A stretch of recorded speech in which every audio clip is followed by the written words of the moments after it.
Shayan, I hope you're ready.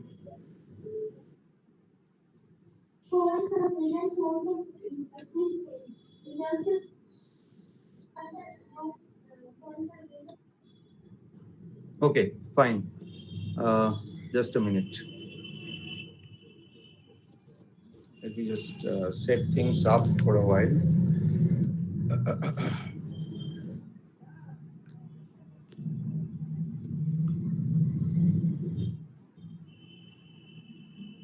Yes, so do I start right away? Devjoy? I'll leave it up to Anindita Di. Please 1 or 2 minutes more because the third sentence are not written. Debojoy, আমাকে বলিস। give them the link. Debojoy, please. All right, I will.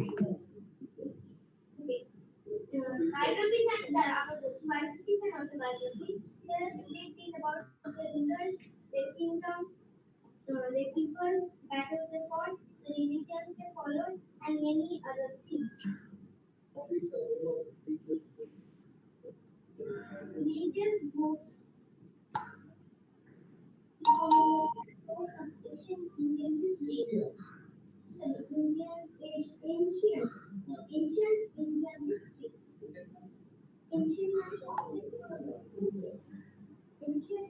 history. These texts give us information about the customs,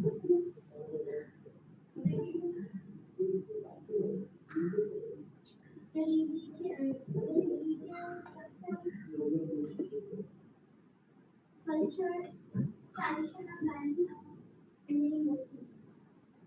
Now, actively,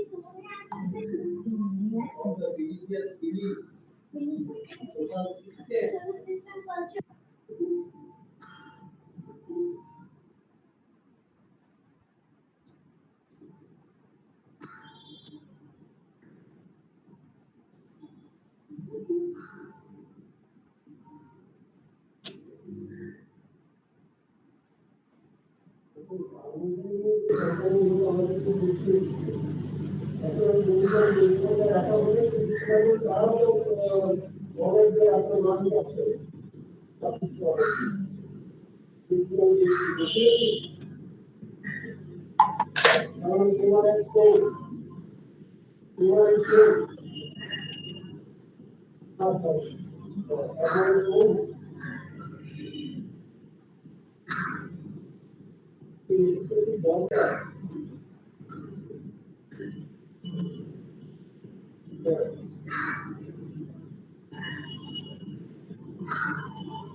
Okay, Debojoy, I think we should start now.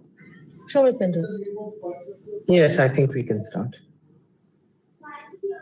Yes, fine.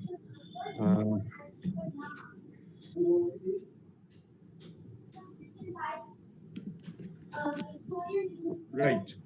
So, good morning, everybody.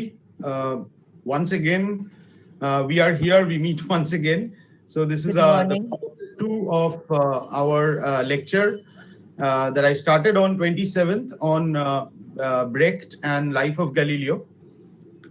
But in the last class, I could only talk of the backgrounds, the theatrical contexts of Brecht's Galileo, as you have listened or heard that day. So today the focus will be largely on the text.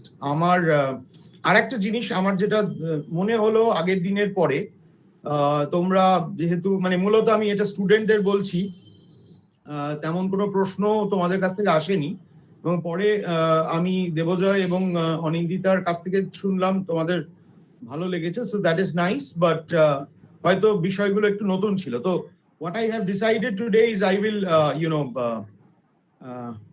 shift between English and Bengali. ইংরেজি এবং বাংলা দুটোই আমি ব্যবহার করব। আমি চেষ্টা করছি মূলত বাংলায় কথাগুলো বলতে বা বোঝানোর যে জায়গাগুলো সেগুলো বাংলাতে আমি রাখবো, আর মানে of course there will be certain sections that will be in English as well.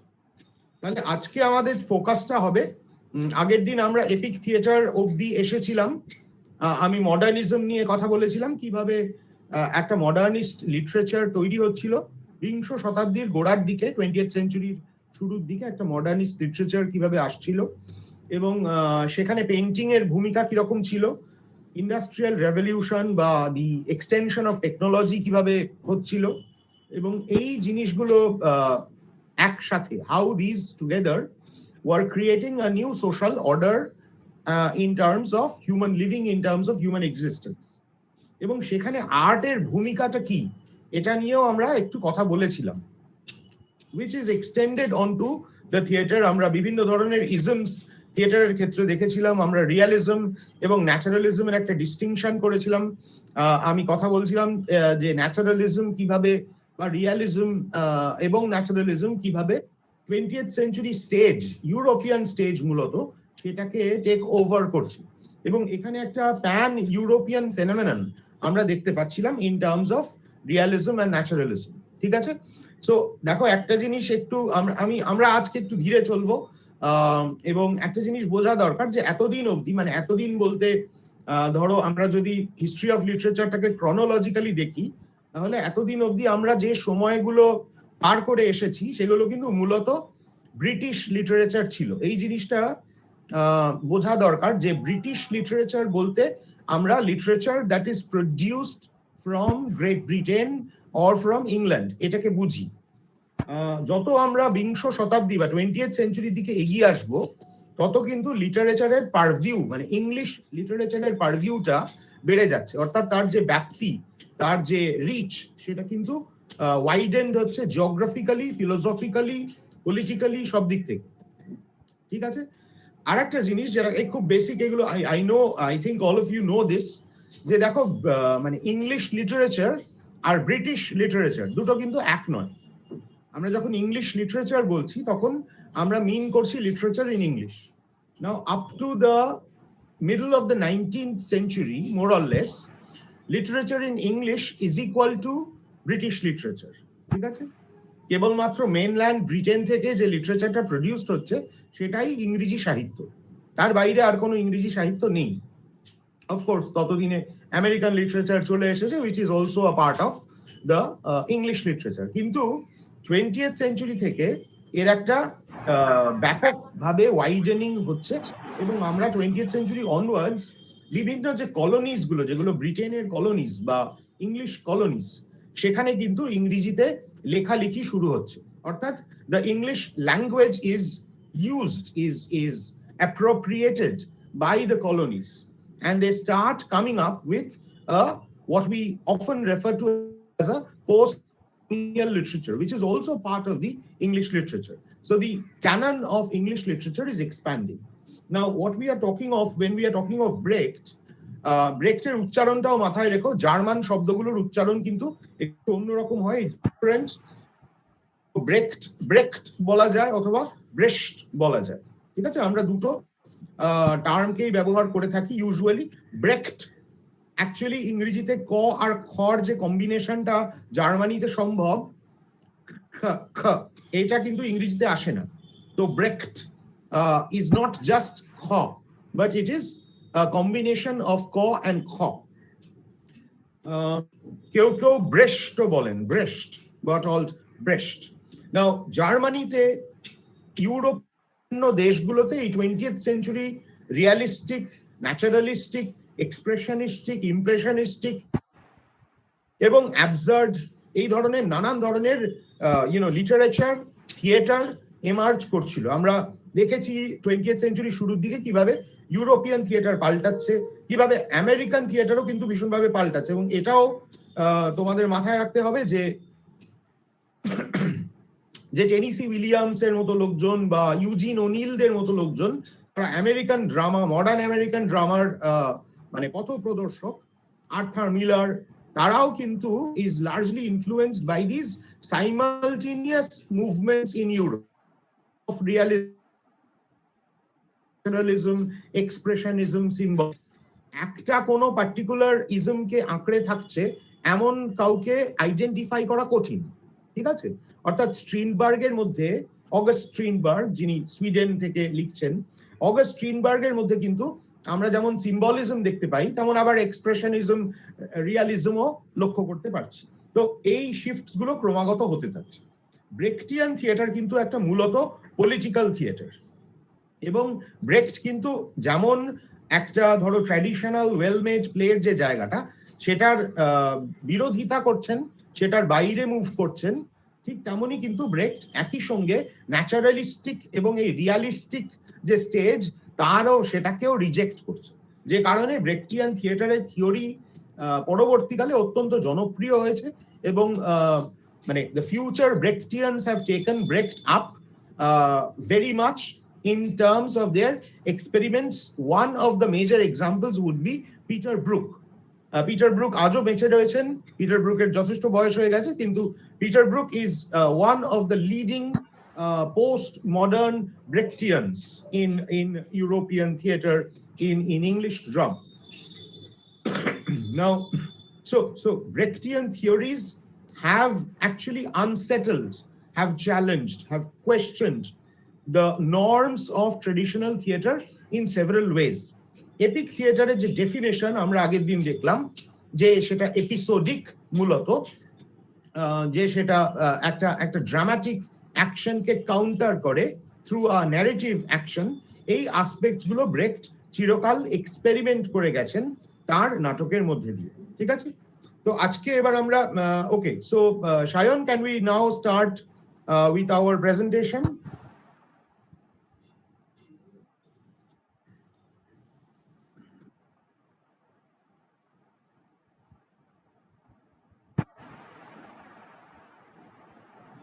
Shayon, are you here? Please start presenting. Yes, sir. So আমরা আজকে যেটা লাইফ অফ গ্যালিলিওর উপরে ফোকাসটা করব। আরো অনেক কিছু কথা হয়তো বলার আছে, অ্যাকচুয়ালি একটা, দুটো, চারটে কোনো ক্লাসই হয়তো যথেষ্ট নয় ব্রেক্টকে ঠিকঠাক করে জানার জন্য।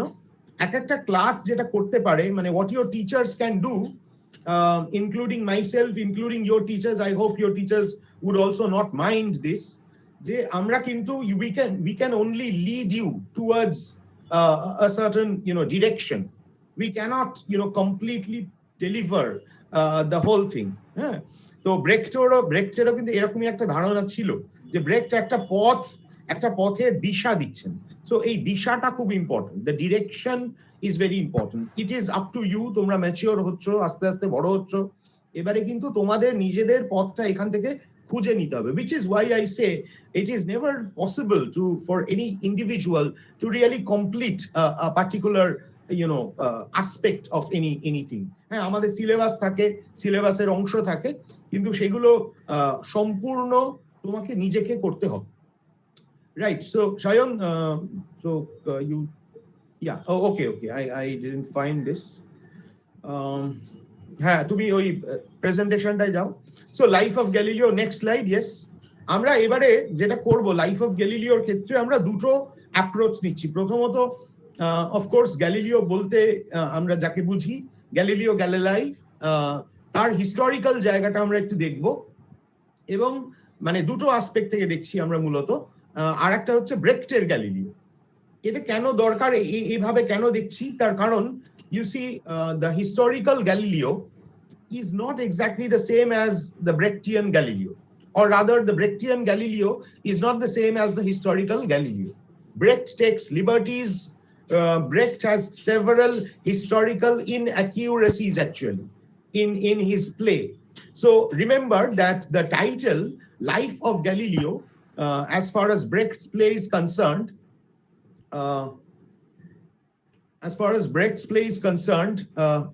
am I audible? Yes, absolutely. Yes, Shomipendra, you are audible.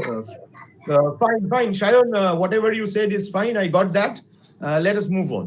So, Brecht's Galileo, that is never, even if he says Life of Galileo, it is not a biography of Galileo. That is, in fact, that is because of the Brechtian epic theater. Now, this is something that is very important. Okay, so if we focus on Galileo Galilei, the historical Galileo Galilei, we all know, তোমরা সবাই জানো যে he was this famous Italian astronomer, physicist, scientist, polymath বলা হতো কখনো কখনো তাকে. He made several discoveries, made several important advances in the field of science, with the spirit, in keeping with the spirit of the Renaissance. তোমরা জানো নিশ্চয়ই Renaissance মানে কিন্তু রিবার্থ. আমি আজকে আর রেনেসাতে ফিরে যাব না, কারণ again Renaissance will take up a lot of our discussion, but Galileo is a Renaissance figure, is a representative of, in a way, Renaissance humanism, and is representative of the desire for the truth, the desire for knowledge that Renaissance began to stand for. Coming out of the darkness of the medieval ages, the Middle Ages, the Renaissance was a bright light. So Galileo Galilei is part of that light. Born in 1564, he died in 1642. এবং ওর ডিসকাভারিজ এর মধ্যে laws of falling bodies একটা খুব important contribution. The proportionate compass, the proportional compass actually was Galileo's discovery. একটা stone Galileo carry করতো সবসময়, সেটা ব্রেক্টের নাটকেও আমরা দেখতে পাই, যে স্টোনটা ওই গ্র্যাভিটেশনাল ফোর্সেস এর কথা অ্যান্টিসিপেট করছিল। Although it was Isaac Newton, যিনি ঠিক গ্যালিলিওর মৃত্যুর পরেই জন্মাবেন, তিনি লজ অফ মোশনটাকে আফটার গ্যালিলিও ফর্মুলেট করেন। কিন্তু যদি গ্যালিলিও না থাকতেন তাহলে কিন্তু আইজাক নিউটন তার লজ অফ গ্র্যাভিটেশনাল ফোর্সেস বা লজ অফ মোশন এগুলো প্রোভাইড করতে পারতেন না। So it was Galileo. আর অফকোর্স আমরা জানি Galileo is credited with the discovery of the telescope, the most important discovery in the earth, for example, in the history of science. So এই ডিসকাভারিজ গুলো Galileo credited. গ্যালিলিওর মানে জীবনে কিন্তু বেশ কয়েকটা লুপ হোলস, প্রবলেমস আছে, to which we will turn our attention now. Next slide. Yes, so দেখো গ্যালিলিওর যে শিফটটা, actually what Galileo was indicating was a geocentric universe থেকে heliocentric universe. এই কথাগুলো এক্ষুনি আমরা না বুঝলেও খুব একটা অসুবিধে নেই। বেসিক্যালি আগের যে সিস্টেমটা ছিল সেটা Ptolemaic system, Ptolemy inspired system. সেখান থেকে আমরা কোপার্নিকাস ইন্সপায়ার্ড যে সিস্টেম, যেটা হেলিওসেন্ট্রিক সিস্টেম, সেদিকে শিফট করছি। অর্থাৎ Galileo is basically advocating in favor of a heliocentric universe rather than a geocentric universe. That was the accepted belief by that time. এটাকেই M.H. Abrams তার রেনেসা নিয়ে যখন M.H. Abrams কথা বলছেন, তখন M.H. Abrams চারটে নিউ এর কথা বলছেন। তার মধ্যে একটা নিউ হচ্ছে দ্য নিউ কসমস। অর্থাৎ রেনেসার একটা মেজর ক্যারেক্টারিস্টিক হচ্ছে, বাকিগুলো হচ্ছে the new religion, the new cosmos, the new world, and the new learning. ঠিক আছে, এগুলো আমি এখন এক্সপ্লেন করছি না, কিন্তু the new cosmos is a new world view about space, about the planetary systems, about how these different planets are arranged in the outer space. তো এই ধারণাটা রেনেসা থেকে পাল্টে যেতে লাগলো। আজকের দিনে দাঁড়িয়ে আমরা কিন্তু এটা গ্যালিলিও যে কি বিপুল পরিমাণ পরিবর্তন আনছিলেন ভাবনায়, সেটা কিন্তু আমরা গেজ করতে পারবো না। কারণ আজকের বিজ্ঞান আমাদের মানে মাথার মধ্যে ঢুকে গেছে যে the sun is stationary, the sun is at the center, whereas all the planets move around the sun. এই অ্যাসপেক্টটা কিন্তু গ্যালিলিও এস্টাবলিশ করেন এবং তার জন্য তাকে কম দুর্ভোগ পোহাতে হয়নি। এই সব কথা বলার জন্য look at the next point.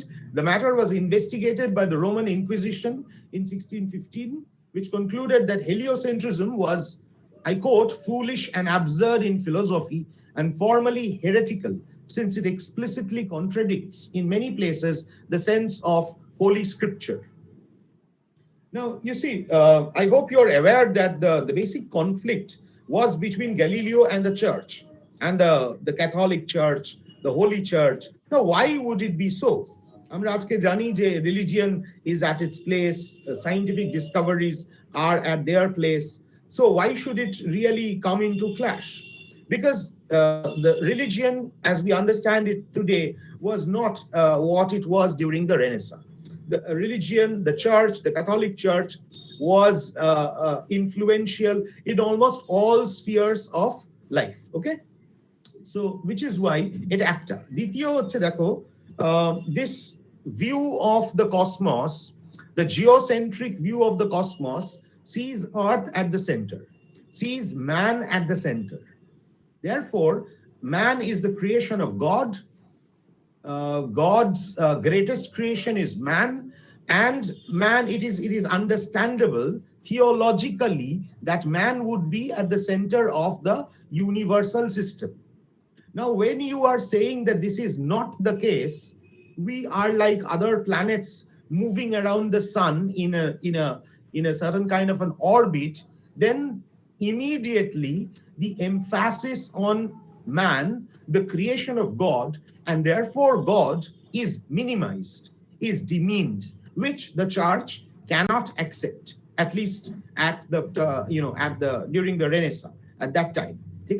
So this whole life of Galileo is basically a conflict between his own scientific ideas that he develops and the world view that was present. So in a way, এই সঙ্গে সঙ্গে এটাও বুঝতে পারছো যে গ্যালিলিওর scientific যে চর্চা সেটা চালিয়ে যাওয়াটা কতটা রিস্কি সেটাও নিশ্চয়ই বুঝতে পারছো, কারণ the Catholic Church is more powerful than the king actually, and the church is the last say in terms of absolute power. And when you are constantly contradicting the church with your scientific beliefs, then you have to face some chin music, আমরা যেটা বলি। আচ্ছা, তো যাই হোক, later he recants his teaching in 1633. এইটাকে বলে রিক্যান্টেশন বা মানে এমন একটা রিক্যান্টেশন হচ্ছে এমন একটা অবস্থান যখন আমি আজ অবধি যা যা বলে এসেছি সেগুলোকে আমরা উইথড্র করে নিই, আমরা ফিরিয়ে নিই, ঠিক আছে? So we withdraw whatever we had said. We say that no, I'm sorry, folks, about that. That was all rubbish. So that is recanting. Now, this recanting is at the very center of an understanding of Galileo as a person, which Brecht explores brilliantly, right? Yes, next. Now, this is a little bit of Foucault. Foucault has this idea about Galileo. Of course, Galileo tar age ami jeta bola holo na, Galileo is regarded as the father of modern science. এই কথাটা Albert Einstein বলেছেন Galileo সম্বন্ধে, Stephen Hawking বলেছেন, যত future scientists আছে, all of them have recognized their greatness, their indebtedness to Galileo. Now, Foucault কিভাবে দেখছে দেখো, Foucault mentions Galileo as having opened up the space of emplacement. এটা একটু কঠিন লাগলে আমি পরে এক্সপ্লেন করে দেবো। Emplacement is basically the finding out one's own position in a larger theory of space, so and thereby transforming history. Foucault believes that Galileo's real contribution, আসল গ্যালিলিওর কন্ট্রিবিউশনটা কোথায়, তার ডিসকভারিতে নয় কিংবা রিডিসকভারিতেও নয়। রিডিসকভারি কেন না, এই জিনিসগুলো তো ঘটেই চলছিল। So it was being rediscovered that the earth revolved around the sun, but in his constitution of an infinitely open space. Now this openness, according to Foucault, মানে পরবর্তীকালে 21st century critics বা later 20th century critics এই opennessটাকে একটা critical openness হিসেবে দেখছে। এখানেই Galileo লাইফের মধ্যে লিটারারি এলিমেন্টস আমরা খুঁজে পাই, থিয়েট্রিক্যাল এলিমেন্টস আমরা খুঁজে পাই, ব্রিলিয়েন্টলি এক্সপ্লোর। তাহলে একটা ইনফাইনাইটলি ওপেন স্পেসের আইডিয়া, এইটা কিন্তু গ্যালিলিও আমাদেরকে প্রথম দিলেন। তার সে কি ডিসকভার করলো এই কনসেপচুয়ালাইজ, আমরা পরবর্তীকালে যেটা কথাটা বলবো যে সায়েন্টিফিক টেম্পার, একটা সায়েন্টিফিক টেম্পারের জন্ম দিলেন Galileo. So which is why his contribution is so important, much more important than maybe many other scientists who had made certain remarkable discoveries, right?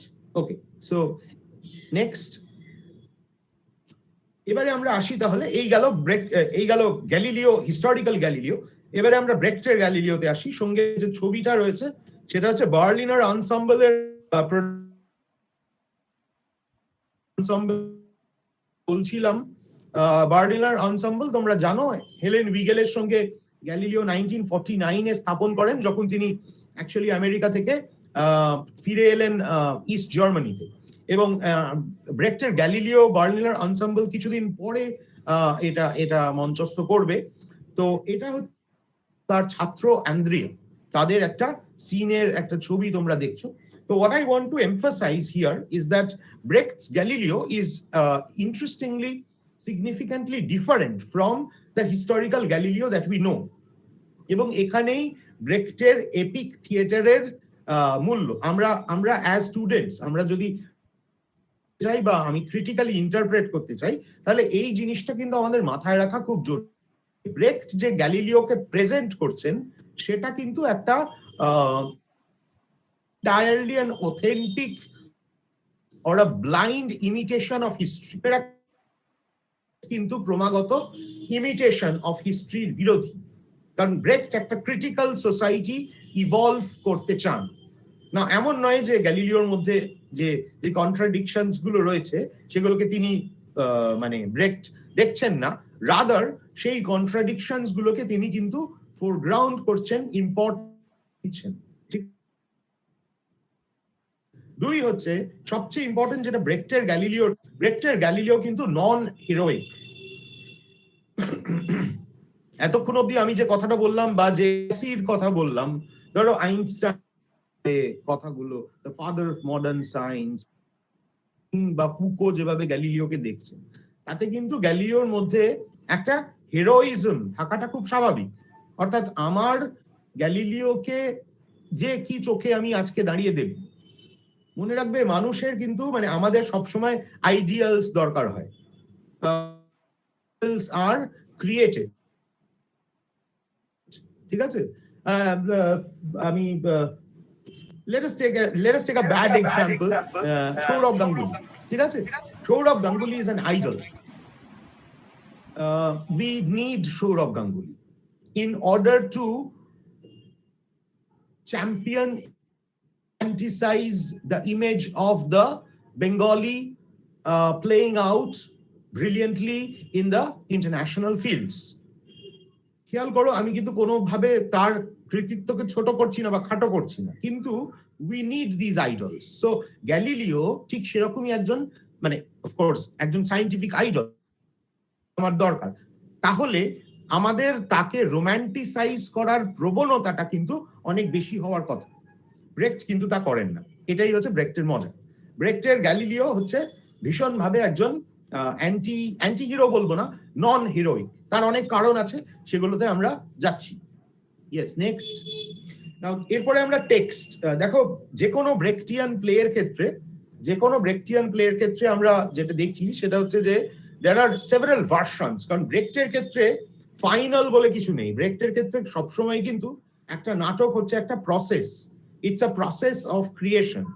এখন আমরা গ্যালিলিওর ক্ষেত্রে তিনটে ভার্সন দেখতে পাই। প্রথমটা হচ্ছে Danish version, which was written in November 1938. এইটা ব্রেক্ট একদম মানে 16 ডেজে কমপ্লিট করেন, ভীষণ ফাস্ট। আমি তোমাদের আগের দিন বলেছি যে কিভাবে উনি পালাচ্ছিলেন, বেসিক্যালি এক্সাইলে থাকতে থাকতে, নাজিদের হাত থেকে বাঁচতে বাঁচতে বিভিন্ন কান্ট্রিতে ওখানে থাকতে থাকতে কিন্তু তিনি ক্রমাগত এইসব মানে কালোজয়ী সৃষ্টি তিনি করে গেছেন। তাহলে প্রথমটা হচ্ছে তোমাদের Danish version which is in German, written in November 1938। তারপরে আমেরিকান ভার্সনটা আসছে 1944 এ, যেটা এটার টাইটেলটা কিন্তু life of the physicist Galileo, অর্থাৎ এখানে Galileo the scientist becomes more important. বেশ কিছু চেঞ্জেস ব্রেক্ট ক্রমাগত করছেন এবং এই আমেরিকান ভার্সনটাই পরবর্তীকালে সবচেয়ে ফেমাস হয় বিশ্বজুড়ে, কারণ you know this was in English সবার আগে, মানে সবচেয়ে importantly this was in English, and therefore it circulated widely across the rest of the world. It became available, it was easily accessible, so it became very popular. এবং এই ভার্সনটা প্রথম আমেরিকাতে মঞ্চস্থ হয়েছিল 1947, ঠিক আছে, where Charles Lawton, the very famous actor, American actor, played the role of Galileo. এবং this was a combination, this was a kind of a collaboration between Galileo and Brecht and Charles Lawton. Remember, Brecht-এর নাটকগুলো কিন্তু সবসময় they were collaborative, কারণ এর আগের দিন আমি ড্রামাটার্জ কথাটা বলছিলাম। ব্রেক্ট নিজের জীবনে প্রথমে ড্রামাটার্জ ছিলেন, পরবর্তীকালে কিন্তু তিনি যতবার নাটক লিখেছেন তিনি ড্রামাটার্জদের সঙ্গে বসে নাটকগুলোকে রেডি করেছেন। অর্থাৎ মানে the idea is that what you need to understand is that these plays are always being, these plays are always evolving, these plays are always being written. The third and the final version was staged in Cologne, মানে colon হচ্ছে জার্মানিতে, এখন তিনি east জার্মানিতে ফিরে এসেছেন এবং এটা স্টেজ হয়েছিল 1955 সালে, 1955, ঠিক ব্রেক্টের মারা যাওয়ার এক বছর আগে। তাহলে বুঝতে পারছো 38 থেকে 55 মানে গ্যালিলিওর কোন টেক্সটটা আমি নেব, এটাই একটা কিন্তু বিরাট বড় রিসার্চের বিষয় হতে পারে। ইনফ্যাক্ট যে কোনো ব্রেক্টের নাটকের ক্ষেত্রে আমার অন্য একটা মানে পেপার আছে which is on the Good Woman of Szechwan, যেটা ব্রেক্টের আরেকটা বিখ্যাত নাটক, তারও কিন্তু এরকম 3টে থেকে 4টে সান্টা মনিকা টেক্সট, বিভিন্ন ভার্সনস আছে, বিভিন্ন টেক্সট আছে। সো ব্রেক্ট কনস্ট্যান্টলি তার নাটককে কিন্তু কন্টেম্পোরারি ইস্যুজ এর লাইটে চেঞ্জ করতেন। সবচেয়ে ওয়ান মোস্ট ইম্পর্টেন্ট থিং ওয়াজ যখন 1938-এ গ্যালিলিও 1938-এ যখন ব্রেক্ট এই নাটকটা লিখছেন, গ্যালিলিও নাটকটা, উনি লিখতে লিখতেই কিন্তু তখন উনি খবর পান এবং ইনফ্যাক্ট তখন উনি কিছু অন্যান্য ফিজিসিস্টদের সঙ্গে কম্বাইন করছিলেন, অ্যাসোসিয়েটেডও হচ্ছিলেন, যারা নিলস বোরের স্টুডেন্টস, এবং সেই সময়ই কিন্তু দ্য অ্যাটম ওয়াজ স্প্লিট, ঠিক আছে, অর্থাৎ স্প্লিটিং অফ দি অ্যাটম মানে নিউক্লিয়ার ফিউশন, নিউক্লিয়ার ফিশনের যে কনসেপ্টটা, সেটা কিন্তু ওই সময় এমার্জ করে, leading him to change again certain aspects of Galileo, because তার মধ্যে হিরোশিমা নাগাসাকি হয়ে গেছে। We have already seen the devastation that the atom can cause. The atom being again a symbol of how science might emerge, how science might evolve. So এই সমস্ত developments গুলো মাথায় রেখে Galileo কিন্তু ব্রেক্ট কিন্তু এই গ্যালিলিওর টেক্সটটাকে নিয়ে কাজ করছিলেন। চলো নেক্সট, না এবারে আমরা যেটা যাব, আমরা একটা প্লটের একটা আউটলাইনে যাব, কারণ দেখো অ্যাকচুয়ালি টেক্সটটা ডিল করাটা হচ্ছে সবচেয়ে কঠিন কাজ, এবং আমরা তো পুরো টেক্সটটা আমরা পড়তে পারবো না। তো আমরা যেটা মানে করতে পারি সেটা হচ্ছে এই আউটলাইন অফ দ্য প্লটটা আমরা একটু দেখতে পারি, সেখান থেকে আমরা একটা আইডিয়া পাবো প্লেটা কেমন বা কি নিয়ে ডিল করে। তোমাদের মানে for the students you need to read the text properly, ঠিক আছে। Which text? Of course the Methuen drama edition, এইটা একটা ভালো টেক্সট আছে, দ্য মেথুয়েন ড্রামা এডিশন, বা যেটা পেঙ্গুইনের সঙ্গে অ্যাসোসিয়েটেড। আমি যে টেক্সটটা পড়ি হচ্ছে ডেজমন্ড বেসি করা বা ডেজমন্ড বেসি ট্রান্সলেট করা on the basis of the third and the final German version of the text. Now এখানে প্রথম সিনটা হচ্ছে গ্যালিলিও তার ছাত্র অ্যান্দ্রিয়া তার সঙ্গে কথা বলছে, তখন অ্যান্দ্রিয়ার 11 বছর বয়স, তাকে বোঝাচ্ছে যে কপার্নিকান সিস্টেমটা কেমন। এই সময় লুডোভিকো আসছে, লুডোভিকো একজন অত্যন্ত ধনী ছাত্র, যে গ্যালিলিওর ছাত্র হতে চায়, কিন্তু মূলত ফ্যাশনের দিক থেকে, কারণ গ্যালিলিওর নাম চারদিকে ইতিমধ্যে ছড়িয়ে পড়তে শুরু করেছে। সে সুদূর হল্যান্ড থেকে আসে গ্যালিলিওর ছাত্র হতে। হি shows Galileo the telescope, very interesting. এইখানে দেখো আমি আসলে এই প্লটটার মধ্যে দিয়েও আমরা দেখতে দেখতে যাব কিভাবে ব্রেক্ট গ্যালিলিওকে ইন এ সেন্স ডিকনস্ট্রাক্ট করছেন। কারণ আমরা এখানে জানতে পারি বা দেখতে পাই যে অ্যাকচুয়ালি হল্যান্ডে টেলিস্কোপটা আবিষ্কার হয়েছিল আগে। Galileo did not discover as such or rather invent the telescope. What Galileo did in scene 2 দেখতে পাচ্ছ, Galileo improved the telescope and presents it to the Republic of Venice as his own discovery. ঠিক আছে, তো এখানে কিন্তু প্রথমেই Galileo একটা হল্যান্ডের যে যে যে যে স্ট্র্যাটেজি, হল্যান্ডের যে মানে নকশা, সেই নকশাটা থেকে ইমিটেট করে টেলিস্কোপটা বানালেন।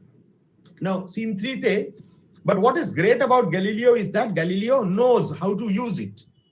The people in Holland তখনও কিন্তু টেলিস্কোপের পোটেনশিয়ালটা ঠিকঠাক বোঝেনি।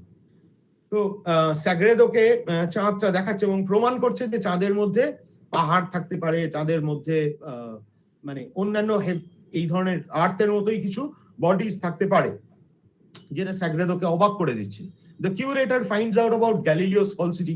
Curator হচ্ছে রিপাবলিক অফ ভেনিসের কিউরেটর। সে এসে ওকে যাতা বলছে তুমি এইরকম একটা জিনিসের জন্য আমাদের কাছ থেকে টাকা পয়সা নিলে এবং এটা তো হল্যান্ডে আবিষ্কার হয়ে গেছে। যাই হোক, তো গ্যালিলিও বুঝতে পারছে যে না, এখানে আর বেশিক্ষণ থাকা যাবে না, ফ্লোরেন্স চলে যাওয়ার ব্যবস্থা করছে। তাহলে একই সঙ্গে কিন্তু গ্যালিলিও একজন বিশ্ববিখ্যাত বিজ্ঞানী, একজন প্রথিতযশা বিজ্ঞানী হিসেবে যেমন প্রেজেন্টেড হচ্ছে, তেমনই কিন্তু গ্যালিলিওর ফ্রেলটিস, গ্যালিলিওর যে ফেইলিংস, গ্যালিলিওর এরার্স, হিউম্যান এরার্স, সেগুলো কিন্তু equally strong, making way for a dialectical materialism. এটাতে আমি পরে আসছি। ইয়েস, নেক্সট সিন 4 এ আমরা এর পরে দেখতে পাবো যে ফ্লোরেন্সে গ্যালিলিও পৌঁছচ্ছে। সেখানে কিন্তু আবার ফ্লোরেন্টাইন কোর্টের যারা বিশিষ্ট বিজ্ঞানী, বিশিষ্ট যারা ফিলোসফার, তাদের সঙ্গে নানান রকম বাদানুবাদ, তাদের সঙ্গে নানান রকম কন্ট্রোভার্সিতে তিনি জড়িয়ে পড়েন। সিন 5 এ প্লেগ আসছে। ইয়েস, মানে আজকের দিনে আবার আমি আগের দিনও বলছিলাম, আর্থর প্রসঙ্গে বলছিলাম যে plague has become such an important phenomenon now after this pandemic of COVID-19. So Galileo কিন্তু এমন একটা প্লে যেখানে প্লেগের সিন রয়েছে একটা ভীষণ সিগনিফিকেন্টলি। ভার্জিনিয়া, মানে গ্যালিলিওর যে মেয়ে ভার্জিনিয়া, সে ফিরে আসছে তার কনভেন্ট থেকে, এসে বলছে যে চারদিকে প্লেগ ছড়িয়ে পড়েছে এবং যেহেতু গ্যালিলিও একজন বিশিষ্ট মানুষ, তার জন্য কিন্তু ফ্লোরেন্সের ডিউক একটা ব্যবস্থা করেছেন, একটা জুড়ি গাড়ি পাঠিয়েছেন যাতে নিরাপদে চলে যাওয়া। তোমরা জানো যে রেনেসাঁর সময়, মানে রেনেসাঁ জুড়ে বহুবার প্লেগের আক্রমণ হয়েছিল এবং প্রত্যেকবারই কিন্তু শহর খালি করে দিয়ে মানুষ চলে যেত, আবার সব মিটলে অন্য জায়গায় চলে যেত, আবার সব মিটলে তারা ফিরে আসতো। মানে this was the system basically, otherwise they won't have survived because medical facilities had not yet improved. নাও এখানে কিন্তু একটা হিরোইক লাইটে গ্যালিলিওকে দেখানো হয়, কারণ গ্যালিলিও বলে যে না, আমি আমার বইপত্র, আমার টেলিস্কোপ, আমার ইনস্ট্রুমেন্টস এভাবে আমি ফেলে রেখে দিয়ে যেতে পারবো না। সিন 6 এ একটা পজিটিভ দিক আবার আসে। দ্য কলেজিয়াম রোমানাম তারা কনফার্ম করে গ্যালিলিওর ডিসকভারিজ গুলো, যে না, কলেজিয়াম রোমানাম হচ্ছে the official scientific wing of the church. ঠিক আছে, তো তারা কিন্তু তাদের বৈজ্ঞানিকরা দেখে বলেন, ক্লাভিয়াস সে এসে বলে যে না, গ্যালিলিও কিন্তু বোধ হয় ঠিকই বলছে। সিন 7, সিন 8 জুড়ে একটা লম্বা সায়েন্টিফিক কিছু ডিসকোর্সেস আছে between representatives of the church, between the and the little monk. আরো একটা জিনিস এখানে, যদিও the Christian Catholic Church is coming under attack, তবু কিন্তু এটা বোঝা দরকার যে ব্রেক্টের নাটকের মধ্যে কিন্তু তাদেরকে ভিলেন হিসেবে দেখানো হয় না। that is something that is very important, because you see when আমরা আজকের যদি একটা কমন ধরো ফিল্ম দেখি বা একটা কমন কোনো প্লের দিকে যাই, then we will see that there is a very easy kind of a distinction between the good and the evil. Okay, so what is good, what is evil.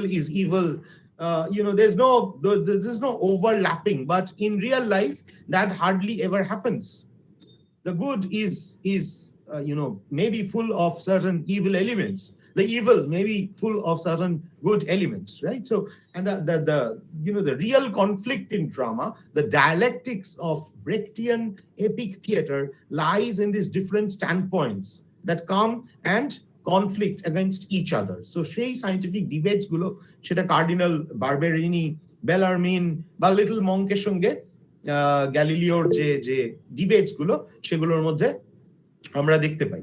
নাও এবং এই scientific debates গুলোর ফল কিন্তু মারাত্মক হয়, এবং গ্যালিলিওকে বলা হয় যে গ্যালিলিও তুমি এইসব নিয়ে আর এখন কাজ করো না, সিচুয়েশন খুব একটা ফেভারেবল নয়, তুমি এখন থেমে থাকো। তো যাই হোক, গ্যালিলিও 8 বছর ধরে কিন্তু আর কোনো এই ধরনের মানে ওর যে এক্সপেরিমেন্টস রিগার্ডিং হেভেনলি বডিজ সেটা ও বন্ধ করে রাখে, এবং তখনও ওই মানে Aristotelian principles in water, bodies in water, সেটা নিয়ে বেশি কাজে ইন্টারেস্টেড হয়।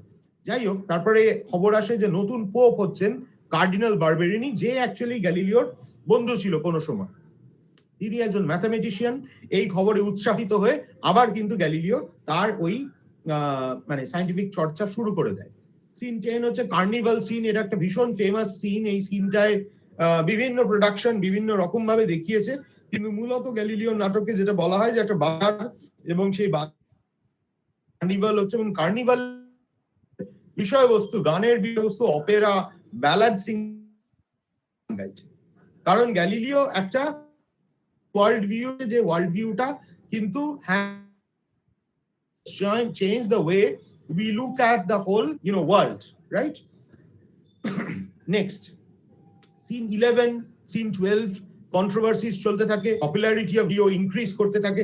Popularity mane among the masses. Now this was also another major contribution from Galileo, as a scientist. The science was always meant for the aristocratic elites. Science kintu kokhono masses der jonno chilo na. So this is for the first time that science or scientific discoveries became a subject of discussion of even the common masses, the illiterate people who were, because this is a very fundamental view of the world, the Ptolemaic universe, which Galileo was questioning, was challenging.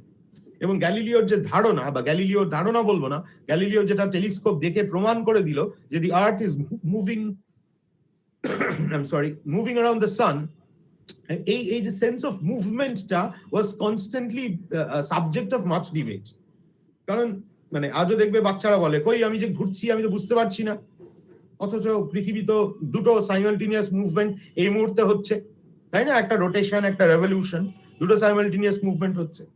যাই হোক, so this has been a central debate, এবং এই issues গুলো উঠতে থাকে। Scene 13 A Galileo is forced to recant. গ্যালিলিওকে বাধ্য করা হয় রিক্যান্ট করতে। বাধ্য করা হয় কথাটার মধ্যেও একটা পলিটিক্স আছে। গ্যালিলিও কিন্তু রিক্যান্ট করেন। আমি এভাবেও বলতে পারি যে গ্যালিলিও ডিসাইড করেন যে না, আমি রিক্যান্ট করব না। এই সিনটা খুব ইম্পর্টেন্ট মানে ব্রেক্টের গ্যালিলিওর ক্ষেত্রে, কারণ এখানে গ্যালিলিও সত্যি সত্যি মানে তোমাদের কি মনে হয়, একজন মানুষ যেটা সত্যি বলে বিশ্বাস করে এসেছে, সেই সত্যিটাকে সে কি অস্বীকার করবে, নাকি সত্যিটার জন্য মানে একটা স্ট্যান্ড পয়েন্ট ক্রিয়েট করে, একটা স্ট্যান্ড পয়েন্ট রেখে you will go down fighting, you will die, because the other side, on the other side of not recanting is death, right? So this is, I leave this open, we will come back to this later on. So scene 14 এ আমরা দেখি যে Galileo house অ্যারেস্টে রয়েছে, এবং সেই সময় Andrea, যে ততদিনে frustrated with Galileo, কারণ আন্দ্রিয়ার যে স্বপ্ন ছিল, আন্দ্রিয়া যে আইডলাইজ করেছিল গ্যালিলিওকে, সেটা ভেঙে গেছে। আন্দ্রিয়া তাই গ্যালিলিওকে ঘৃণা করে। তো যাই হোক, শেষবার চলে যাওয়ার আগে আন্দ্রিয়া গ্যালিলিওর সঙ্গে দেখা করতে আসে, এবং তখন কিন্তু আন্দ্রিয়াকে দ্য ডিসকোর্সই হ্যান্ড ওভার করে দেয় গ্যালিলিও। এটা আন্দ্রিয়ার কাছে একটা very significant work, very significant step, because Galileo has actually neutralized the effect of his recantation, because he has continued to work for science. ঠিক আছে? Scene 15, the last scene, is Andrea smuggles the Discorsi out of Italy, এবং এটা ইউরোপের বিভিন্ন শহরে ছড়িয়ে পড়ে। অর্থাৎ গ্যালিলিওর লেখা, গ্যালিলিওর বিজ্ঞান চর্চা থেমে থাকে না, সেটা কিন্তু ছড়িয়ে যায়। So you see, Brecht leaves us. Now this is where the emphasis of Brecht Galileo is on these events, not on Galileo's life, as might have been in a naturalistic Aristotelian play. That is very important for us to understand. The focus is the conflict. The focus is the moral judgment that the audience, the spectator, is forced to make. Whether you think what Galileo has done is right, or whether Galileo has done something not right. ঠিক আছে? And this moral judgment will lead the spectator on to social critical action, to social change, because that is what is Brecht's concern. Yes, next.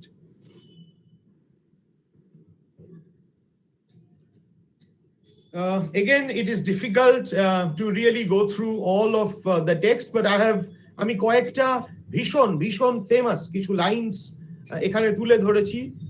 আমি বলবো স্টুডেন্টদের এগুলো কিন্তু মাথায় রাখতে, এগুলো খুব গুরুত্বপূর্ণ লাইনস, এগুলো না জানলে গ্যালিলিও পড়াটা কিন্তু সম্পূর্ণ হয় না।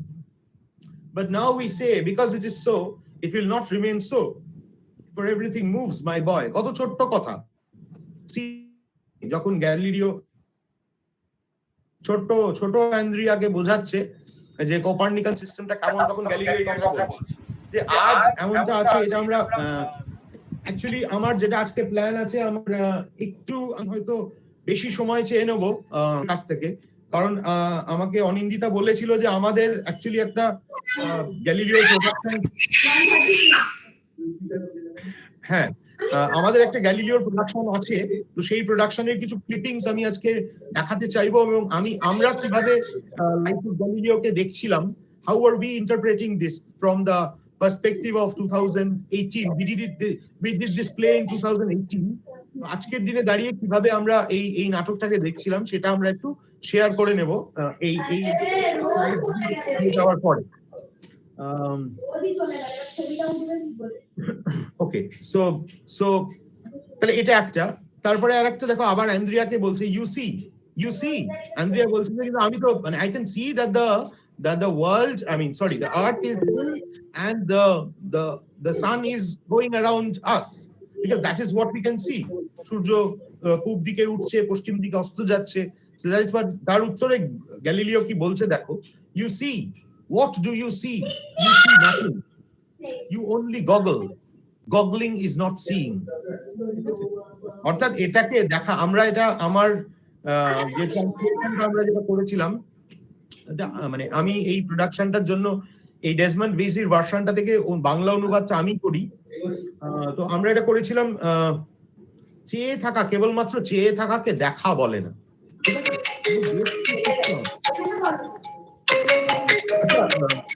যে হোস্ট আছে সে কিন্তু বাকিদের মিউট করে দিতে পারে, যে হোস্ট আছে তার মানে সে দেখবে মানে he can mute others. Anyway, so goggling, ঠিক আছে, ইউ ক্যান গগল। দেখো এটা কিন্তু গুগল না, আমরা আবার আজকাল এত গুগল আক্রান্ত হয়ে রয়েছি, যেমন করোনা আক্রান্ত তেমন গুগল আক্রান্ত। তো এটা কিন্তু গগলিং, অর্থাৎ জাস্ট তাকিয়ে থাকা, গভীরভাবে উপলব্ধি না করে, না বুঝে চেয়ে থাকা, ঠিক আছে? তো সেটা হচ্ছে goggling. Goggling is not seeing. এই ডিস্টিংশনটা গ্যালিলিও যেটা করছেন is central to Brechtian epic theatre, to Brechtian, the purpose that Brecht is working through. Scene 4 এর একটা ফেমাস কথা রয়েছে, truth is the child of time, not of authority. যখন Florentine কোর্টের সমস্ত অথরিটিসরা গ্যালিলিওকে বলছে যে না, তুমি যা বলছো সেটা সত্যি নয়, টোলেমিয়াক সিস্টেমটাই সত্যি, কারণ মহান চার্চ এটাকে এস্টাবলিশ করেছে, তখন গ্যালিলিও উত্তর দেয়, truth is the child of time, ঠিক আছে, নট অফ অথরিটি। কি অসাধারণ কথা! I cannot calculate the paths of freely moving bodies in such a way as to explain the rides of witches upon broomsticks. অর্থাৎ আপনারা যেভাবে চাইছেন সেভাবে আমি ফ্রিলি মুভিং বডিজ এর পাথটাকে ক্যালকুলেট করতে পারি না, কারণ আপনারা যেটা চাইছেন সেটা কুসংস্কারাচ্ছন্ন। তোমরা জানো witches moving on broomsticks, Harry Potter না দেখলেও এটা জানা যায় যে witches across the medieval ages were believed to move over in broomsticks, and this is part of our folklore, I mean English folklore, English romantic tales, etc. And another very famous line towards this is in scene 14, এটা লিখতে ভুলে গেছি, যে অ্যান্দ্রিয়া বলে না, sorry ইনকান্টেশন হচ্ছে in scene 8. unhappy is the land that has no heroes. অ্যান্দ্রিয়া বলছে যে মানে যখন অ্যান্দ্রিয়া ভেঙে পড়েছে সম্পূর্ণ, যে গ্যালিলিও যে ছোটবেলা থেকে ওকে বিজ্ঞান শিখিয়েছে, সত্য কাকে বলে সেটা বুঝিয়েছে, সেই গ্যালিলিও যখন রিক্যান্ট করে, কথা ফিরিয়ে নেয়, তখন তার ছাত্রের উপরে একটা বিরাট বড় ইম্প্যাক্ট আসে। তখন অ্যান্দ্রিয়া বলছে যে unhappy is the land that has no heroes. অর্থাৎ গ্যালিলিও তুমি কিন্তু আজকে হিরো হতে পারতে, মৃত্যু বরণ করে নিয়ে তুমি শহীদ হতে পারতে, কি মানে আনহ্যাপি ইজ দ্যাট ল্যান্ড। তখন গ্যালিলিও উত্তরে কি বলছে দেখো, no, unhappy is the land that is in need of heroes, that has no heroes না। কি কি অসাধারণ কথা, মানে এগুলো ইংরেজিতে ট্রান্সলেট হচ্ছে, কিন্তু দেখো C this is also as students তোমাদের এটাও দেখা দরকার যে this is the power of language. ছোট্ট দেখো কোথাও কি দেখছো যে খুব কঠিন ইংরেজি ব্যবহার করা হয়েছে? ইজ, এই তো মানে জাস্ট সিম্পল ওয়ার্ডস। তো কিন্তু সিম্পল ওয়ার্ডস ইউজ করে যখন আমি একটা প্রোফাউন্ড ফিলোসফিকে কমিউনিকেট করতে পারবো, তখন my grasp on language has really become perfect. Okay, so unhappy the land that is in need of heroes. কেন হিরোজ লাগবে কেন? ঠিক আছে, আজকে যদি একটা কোনো মহিলা রাত্রিবেলা পথে ঘাটে বেরিয়ে ইনসিকিউর ফিল করে, ঠিক আছে, তখন আমি এক্সপেক্ট করবো তো হিন্দি মতন একজন হিরো বাঁচাবে। কিন্তু কেন প্রয়োজন হবে সেই হিরোটার? কেন এমন সোসাইটি তৈরি হবে যেখানে ইনসিকিউরিটি টেস্ট করবে? That is Galileo's question. So much more vital question, right? Okay, next. তাহলে আমরা এবার একটু ক্রিটিক্যাল জায়গাটায় যাই। ব্রেক্টের গ্যালিলিওতে তাহলে আমরা কি দেখতে পাচ্ছি? The most important thrust of Brecht's Galileo is the championing of scientific rationality over religious dogmatism and superstition. ঠিক আছে?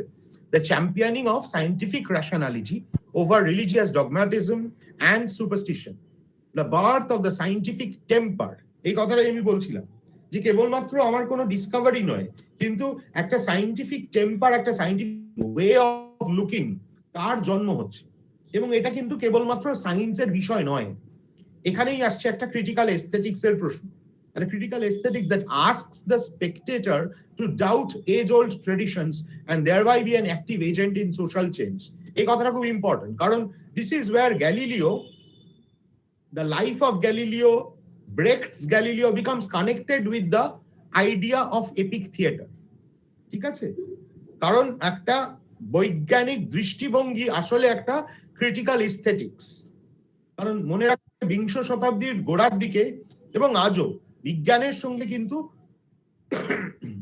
লিটারেচার যে একেবারে দূরের কিন্তু নয়, এবং যে কারণে একজন প্রকৃত সাহিত্য প্রেমী মানুষ সবসময় একজন বৈজ্ঞানিক মনস্ক মানুষ হবেন।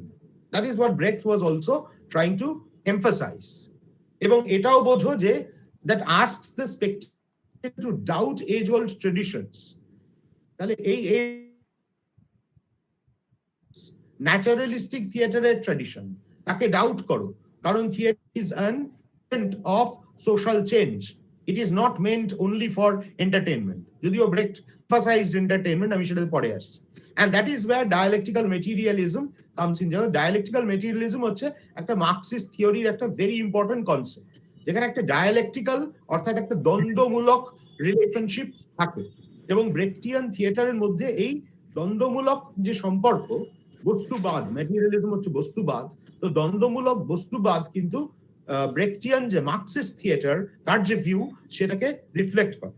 কারণ ব্রেক্টের ক্যারেক্টার্স, এখানে বলা দরকার যে ব্রেক্টের ক্যারেক্টার্স গুলো হচ্ছে একটা স্প্লিট পার্সোনালিটি। কারণ ব্রেক্টের গ্যালিলিওর মধ্যে অনেকগুলো গ্যালিলিও রয়েছে, অনেকগুলো মানুষ রয়েছে যারা পরস্পর বিরোধী কখনো, এবং এই জায়গাগুলো থেকে গ্যালিলিও কিন্তু এপিক থিয়েটার হয়ে ওঠে। Yes, next. এরপরে আমরা গ্যালিলিও কিভাবে, ব্রেক্টের গ্যালিলিও কিভাবে এপিক থিয়েটার সেটা একটু দেখে নেব। কারণ এই জায়গাটা কিন্তু সবচেয়ে ইম্পর্টেন্ট তোমাদের ক্ষেত্রে, যদি উত্তর লিখতে হয় সেই পার্সপেক্টিভ থেকে এবং নাটকটা বোঝার ক্ষেত্রে। কারণ এপিক থিয়েটার হিসেবে আমি গ্যালিলিওকে আগে আমাদের বোঝাটা দরকার। তাহলে দেখো দ্বন্দ্বটা কোথায় বা কনফ্লিক্টটা কোথায়?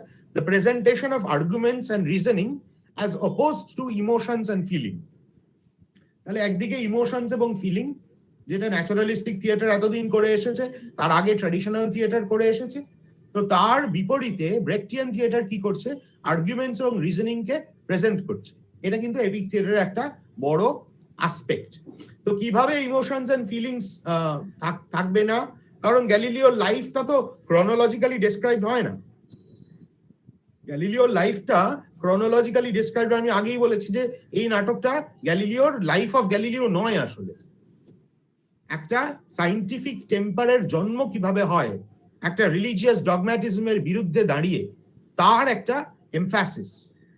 আচ্ছা, আর একটা বড় টেকনিক যেটা গ্যালিলিও কেন যে কোনো নাটকের ক্ষেত্রে, ব্রেকটিয়ান যে কোনো নাটকের ক্ষেত্রে, সেটা হচ্ছে সংস এন্ড ডান্সের ব্যবহার। Brecht's efforts are to ensure that the audience does not identify emotionally with the characters. এটাই বলছিলাম কিভাবে, কারণ গ্যালিলিও একটা ট্র্যাডিশনাল হিরো না, একটা নন হিরোইক প্রোটাগনিস্ট। কেন সেটা আমি দু একটা এক্সাম্পলের পরে দেব। আচ্ছা, এবার যদি আমি ফর্মের দিক থেকে বা স্ট্রাকচারের দিক থেকে ভাবি, তাহলে breaking down the fourth wall of conventional naturalistic theatre through alienation effect. A effect মানে এলিয়েনেশন এফেক্ট, এই কথাটা আমি বলিনি, এবার বলবো। And events as represented as historical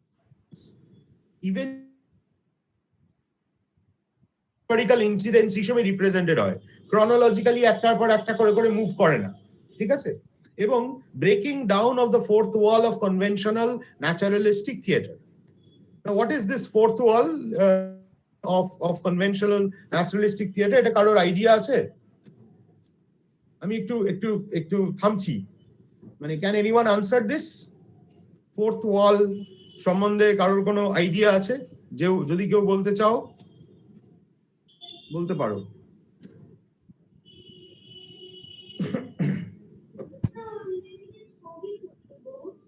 Students, it was told in your class. Don't you remember this?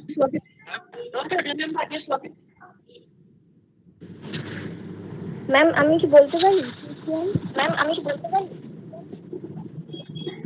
Yes, of course. The বলো। speaker is asking questions. Fourth wall বলতে এখানে যারা স্টেজে একটা ফিডব্যাক আছে, মানে যে ওয়ালটা সেটাকে এক মিনিট। বলা হচ্ছে ফোর্থ ওয়াল।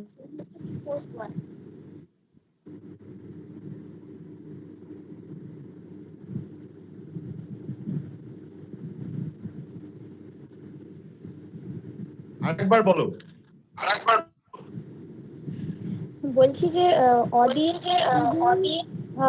যারা স্টেজে করছে, যারা অ্যাক্টরস, তাদের মাঝখানে যে ওয়ালটা সেটাকে ইংরেজিতে বলা হচ্ছে ফোর্থ ওয়াল। ঠিক, ভেরি গুড। এত ফিডব্যাক কেন আসছে? আচ্ছা, এই যে somebody Shambhu Prakash, please shut your mic off. Right. Hello. Yeah, Ankita Badik, you have also provided the right answer. Thank you. And somebody, I'm sorry I missed out your name, but you had also given. So the space that separates the audience from the actors, এটা হচ্ছে fourth wall. এই fourth, তো এই আমরা কি এটা জানি যে fourth wall এর কিন্তু একটা মানে একটা আইডিয়া আছে, কারণ পেছনে একটা ওয়াল আছে, সাইডে দুটো ওয়াল আছে, এই ওয়ালগুলো এক্সিস্ট করে। তুমি যদি প্রসেনিয়াম স্টেজটা ভাবো, তাহলে তোমার একটা ব্যাকগ্রাউন্ড আছে যেটা পেছনে, যে ধরো আমার ক্ষেত্রে এই যে বুক শেলফটা, এটা আমার এটা হচ্ছে থার্ড ওয়াল, আর এইদিকে সাইডে যে দুটো উইংস, লেফট উইংস আর মানে রাইট উইং, এই দুটো হচ্ছে তোমার ফার্স্ট অ্যান্ড ওয়ালস। তাহলে ফার্স্ট ওয়াল, সেকেন্ড ওয়াল, থার্ড ওয়াল, ফোর্থ ওয়াল। ফোর্থ ওয়ালটা হচ্ছে ইনভিজিবল, যেটা অর্থাৎ এই invisibility of the fourth wall is very significant, কারণ আমি জানি যে আমি একটা সার্টেন লিমিট ক্রস করতে পারবো না। যদি আমি হাঁটতে হাঁটতে কথা বলতে বলতে একদম সোজা অডিয়েন্সের দিকে চলে যাই, তাহলে তো আমি ধপাস করে মানে মঞ্চ থেকে পড়ে যাব, ঠিক আছে? এরকম হয়েছে কিন্তু এই কদিন আগে, মানে নাটক দেখতে গিয়ে একজন অ্যাক্টর, তিনি মানে ঠিক বুঝতে পারেননি, স্পেসটা গেজ করতে পারেননি, ডায়লগ দিতে দিতে এগিয়ে গেছেন, উল্টে পড়ে গেছে সামনে। তো anyway, so the awareness of the fourth wall is significant. এবার এই ফোর্থ ওয়ালটা কি করে? ইলিউশনটাকে ক্রিয়েট করে। ব্রেক্ট কি করছে? ফোর্থ ওয়ালটাকে ভাঙছে, অর্থাৎ অডিয়েন্সের সঙ্গে অ্যাক্টার্সদের যোগাযোগটা আরো নিবিড় হচ্ছে। কিভাবে? Invite the audience directly into the action. এবং বাই এলিয়েনেটিং দ্য ইভেন্টস। এবং এই এলিয়েনেশনটা কখন হবে? যখন আমি ক্রনোলজিক্যাল যে linear progression of the narrative সেটাকে আমি ভাঙবো, ঠিক আছে, রিপ্রেজেন্ট করবো যখন হিস্টোরিক্যাল ইনসিডেন্ট গুলোকে এপিসোডিক ভাবে। তাহলে এটা হচ্ছে একটা epic characteristic. Yes, next. Gestus, একটা বিরাট aspect of Brechtian epic theatre হচ্ছে জেস্টাস, ঠিক আছে। জেস্টাস মানে হচ্ছে social attitude.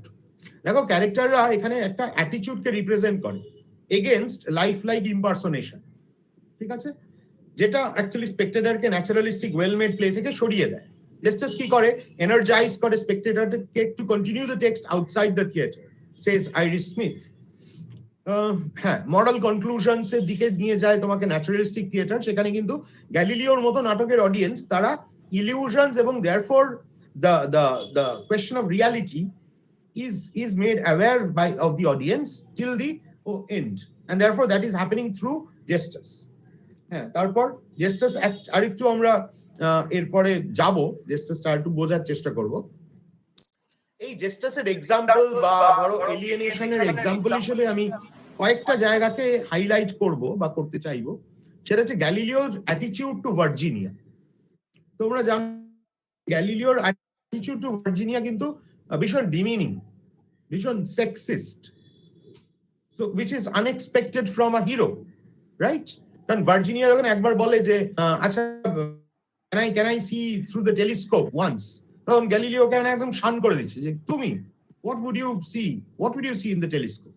This is not a toy, এটা খেলনা না, যাও just get lost. So this is Galileo's attitude to women. Now why is Brecht doing that? By demeaning Virginia's interest in the telescope, therefore, Brecht is making the audience aware of these jests, these social jests that are there, which is also a sexist jest, and it shows Galileo in a non-heroic light. Later on, actually, Galileo কিন্তু Virginia যে লাভ interest লুডোভিকোর সঙ্গে ভার্জিনিয়ার একটা প্রেমের সম্পর্ক তৈরি হয়, এবং সেটাকেও গ্যালিলিও অস্বীকার করে। কেন না? লুডোভিকোর সঙ্গে ভার্জিনিয়ার বিয়ে হলে গ্যালিলিও তার যে সায়েন্টিফিক রিসার্চ সেগুলো করতে পারবে। So can you imagine selfishness at its worst?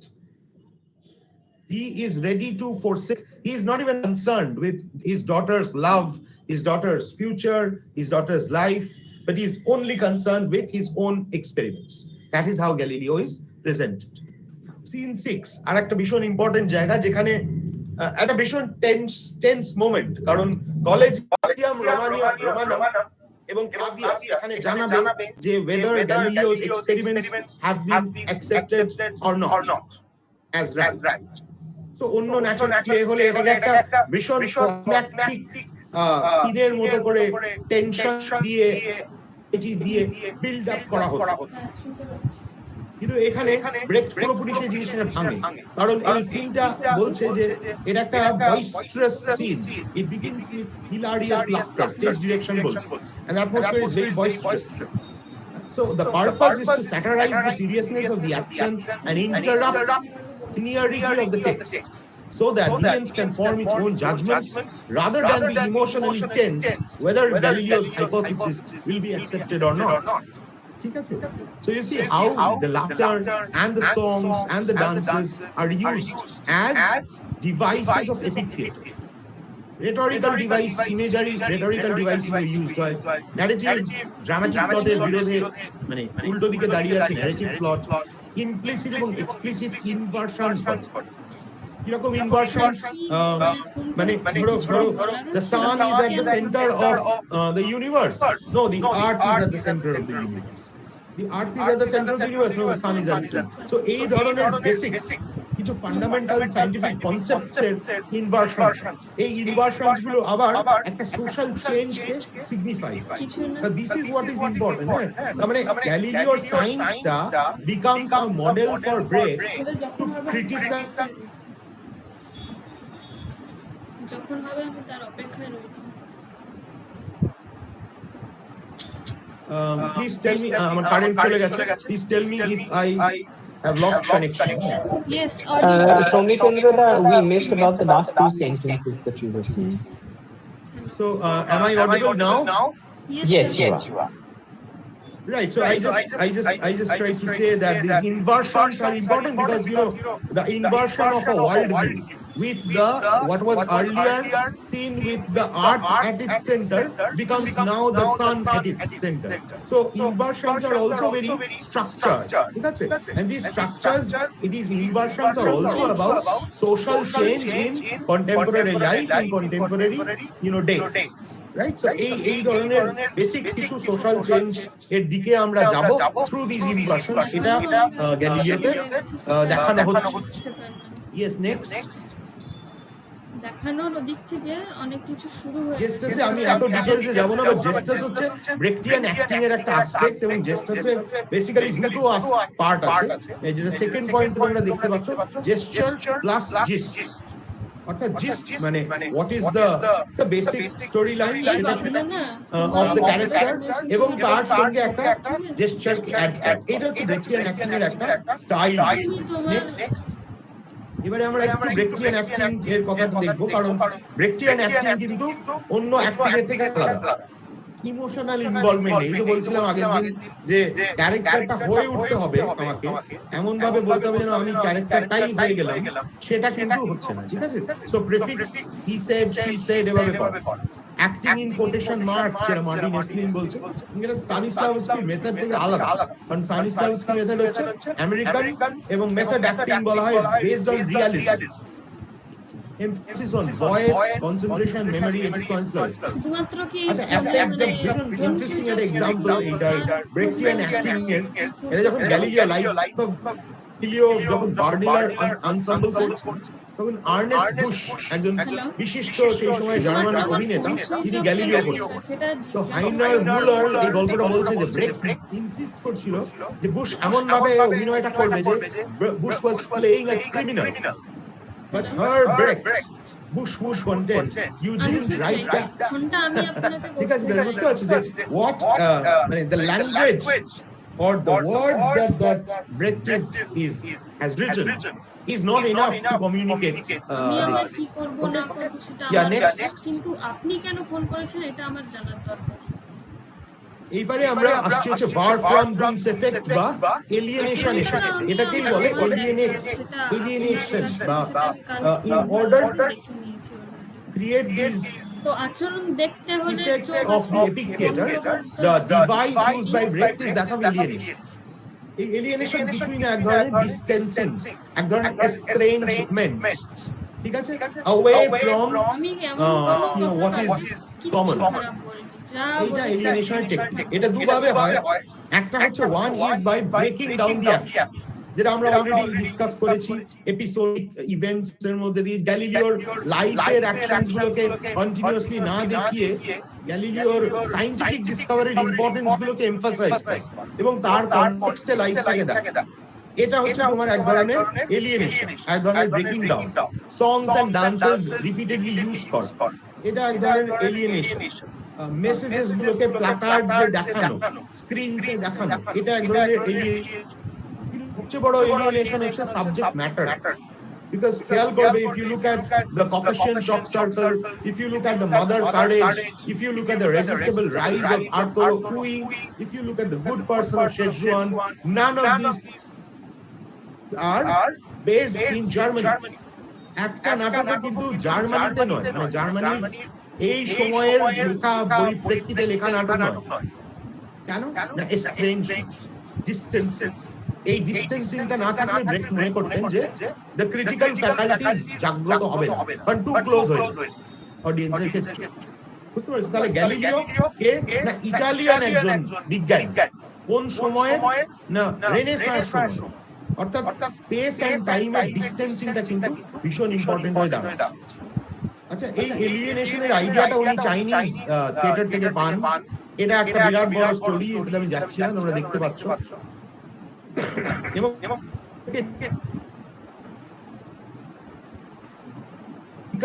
ওয়েতে বলতে হবে। Yes, next. What else do we have? Yeah, this is the very famous comment by Galileo, by Brecht, sorry. Next. কারণ ব্রেক্টের ক্ষেত্রে কিন্তু ডিলাইটটা খুব ইম্পর্টেন্ট, ইনস্ট্রাকশনের সঙ্গে সঙ্গে ডিলাইট। এবার আমি কিছু ছবি দেখাবো বেসিক্যালি। এটা হচ্ছে তোমার আরিজোনার একটা থিয়েটার, টাস্কান থিয়েটার, তারা কিন্তু দ্য গুড পারসন অফ শেজুয়ান এই নাটকটা করছিল, এবং তার আগে তারা একটা প্রি শো রেখেছিল, একটা অপেরা। তাহলে একটা Opera is being presented as a pre show, okay, and this pre-show is significant, এবং পেছনে তোমরা দেখতে পাচ্ছ কিভাবে বিভিন্ন বড় বড় মাস্ক রয়েছে। Next slide. সেখানে এই মাস্কগুলো নাটকের একটা পার্ট কিরকম ভাবে হয়ে যায়। গ্যালিলিও নাটকের ক্ষেত্রে বা ব্রেক্টের যে কোনো নাটকের ক্ষেত্রে mask, larger than life mask, এগুলো কিন্তু ইম্পর্টেন্ট, এবং এগুলো আলটিমেটলি দেখো এই যে থিয়েটার যে আসলে একটা ইলিউশন, এইটা বোঝাতে সাহায্য করে। ঠিক আছে, ইয়েস, নেক্সট। পরেরটা হচ্ছে আবার একটা, এইটা গ্যালিলিও, লাইফ অফ গ্যালিলিওর একটা প্রোডাকশন, মানে তার একটা ছবি, বিখ্যাত 1978 সালের একটা 1978 এর একটা প্রোডাকশন। আবার এখানে গ্যালিলিওর মাস্ক, এটা কিন্তু যে মাস্কটা দেখছো মানে যে বিশাল বড় মুখোশটা রয়েছে, সেটা হচ্ছে গ্যালিলিওর নিজের মুখোশ, যেখানে গ্যালিলিওকে বাইবেল পাস্টার হিসেবে দেখানো হচ্ছে, one who goes against the Bible. Next. Yeah. So this is now we come back to our section. This is our last slide. এখানে এইটা আমাদের পোস্টার আমরা ডিজাইন করেছিলাম, এবং আমাদের খুব মানে এটা খুব প্রশংসিত হয়েছিল এই পোস্টারটা। এটা দেখো, তোমরা দেখো গ্যালিলিওর নামটা কিভাবে রয়েছে এখানে। অবশ্যই এটা আমরা একটা টেলিস্কোপ ইউজ করেছি, এবং এখানে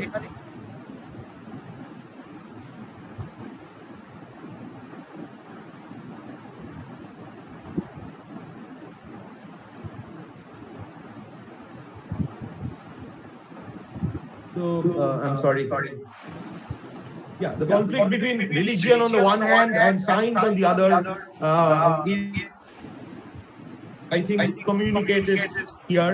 এইটা আমাদের অ্যাকচুয়ালি সামনেই 2 বছর হতে চলছে। 18 সালের প্রায় এরকম সময়তেই আমরা প্রথম আমাদের গ্যালিলিও শোটা করি ব্রেক্টের নাটকের। সো দিস ওয়াজ, এবং এই ব্ল্যাক ব্যাকগ্রাউন্ড, তারা এটা আমি চেয়েছিলাম। So yeah, so that's it. I have reached the end. এখন আমি জানি না যে আমার হাতে টাইম আছে কিনা। আমার ইচ্ছে ছিল একটু আমাদের নাটকের কিছু অংশ দেখানোর, বাট সেটা কি পসিবল হবে? Absolutely. Producer, Shayan, you close the presentation.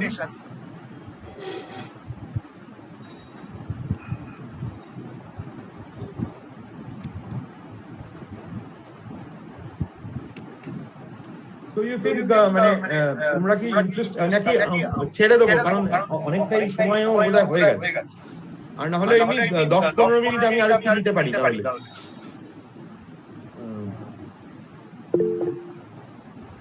Okay, yes sir, we are interested, yes sir. আচ্ছা ঠিক আছে, তাহলে একটু দেখা যাক। তো আমরা এই প্রোডাকশনটা করি, এটা আমাদের খুব মানে হৃদয়ের মানে কাছের একটা প্রোডাকশন। এখানে আজকে আমাদের আমি মানে I will give special thanks to Shayan. Shayan is also here with me. ও আমাদের 4th সেমিস্টারের স্টুডেন্ট, MA ইংলিশ এর স্টুডেন্ট। ও প্রেজেন্টেশনটা করলো। Shayan, can you show yourself? Where are you? And Shayan is also an important part of our Life of Galileo team. So we teamed up with about 25-26 students. এটা তোমাদেরও হয়তো ভালো লাগবে, কারণ এটা is made by students like you. এখানে আমি Galileo করেছিলাম, আর আমাদের ছাত্রছাত্রীরাই মূলত সমস্ত অভিনয়টা করেছিল। আমি এবারে 1 সেকেন্ড তোমাদের একটু টাইম চাই নিচ্ছি, আমি নিজে একটু প্রেজেন্ট স্ক্রিনে যেতে চাই, দিয়ে আমি একটু দেখাতে চাইছি।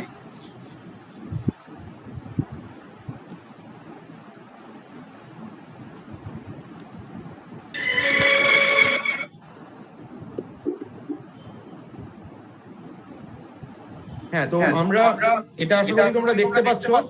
একটু দেবজয় একটু মুখে বলবে, কারণ আমি দেখতে পাচ্ছি না। হ্যাঁ, আমরা দেখতে পাচ্ছি। ফাইন, তো আমি এটা চালাচ্ছি। দেখো, আমরা শুরুতে একটা গান রেখেছিলাম, মানে আমাদের এই নাটকটায় বেশ কিছু গান আছে, কিছু অরিজিনাল মিউজিক আছে, কিছু না অনেকটাই অরিজিনাল মিউজিক আছে, এবং কিছু কিছু পুরনো গান আছে, এই গানটা একটু শোনা যাক, আশা করি তোমাদের ভালো লাগবে।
রাইট, এখানটা একটু থামলাম। তো তোমরা দেখতে পাচ্ছ আমরা একটা কিন্তু প্রজেকশন ব্যবহার করেছিলাম, কারণ গ্যালিলি এই যে কোনো ব্রেখটিয়ান নাটকে এই আজকের টেকনোলজির যেটা সাপোর্ট করবে সেটার ক্ষেত্রে the projection was very important. মানে the projections are always important, and we started off with this song that was from the bygone days, এবং তার মধ্যে কিন্তু বেশ কিছু মানে the lyrics actually drew my attention.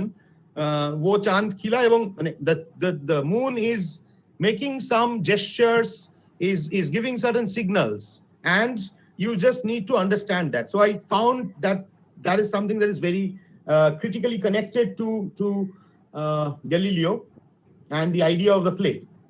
এবারে আমি যাচ্ছি যে যেখানে ছোট আন্দ্রিয়ার সঙ্গে গ্যালিলিওর কনভারসেশন হচ্ছে সেই জায়গাটায়, একটু পরের দিকে যাই। বাজারে দেখা হবে আমাদের এই জীবনটার সাথে, জেলের ছেলেও স্কুলে যাবে। প্রাচীনরা বলে এসেছে একটা বিরাট স্ফটিকের কাঠামো নাকি আটকানো আছে এই মহাবিশ্বের সমস্ত তারা, যারা তাদের পড়ে যাওয়া থেকে আটকায়।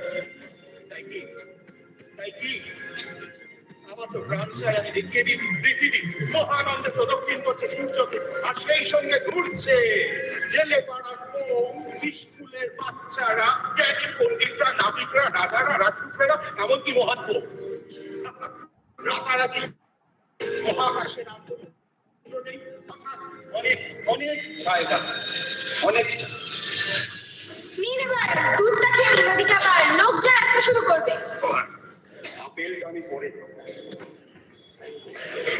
আচ্ছা, এখানে বোঝা যাচ্ছে নিশ্চয়ই যে পেছনে আবার ব্যাকগ্রাউন্ডটাকে আমরা যেহেতু মানে কনস্ট্যান্টলি আমরা প্রজেকশনটাকে পাল্টাচ্ছিলাম, এই প্রজেকশনটা যেমন ধরো একটা সেন্স অফ মানে this is a typical renaissance room, এই সেন্সটা ইউজ করছিলাম আমরা উইথ দিস। আর এটা গ্যালিলিওর অ্যান্দ্রিয়ার ছোটবেলা। এরপরে আবার আমরা একটু আমাদের গানগুলোর দিক এমফাসিসটা দিচ্ছি। আমরা চলে একটু পরে সিন 10 এর কাছাকাছি। আচ্ছা, যারা দেখছো মোবাইলে তারা যদি রোটেট করে মানে ল্যান্ডস্কেপ মোডটা করে নাও তাহলে ভালো দেখতে পাবে।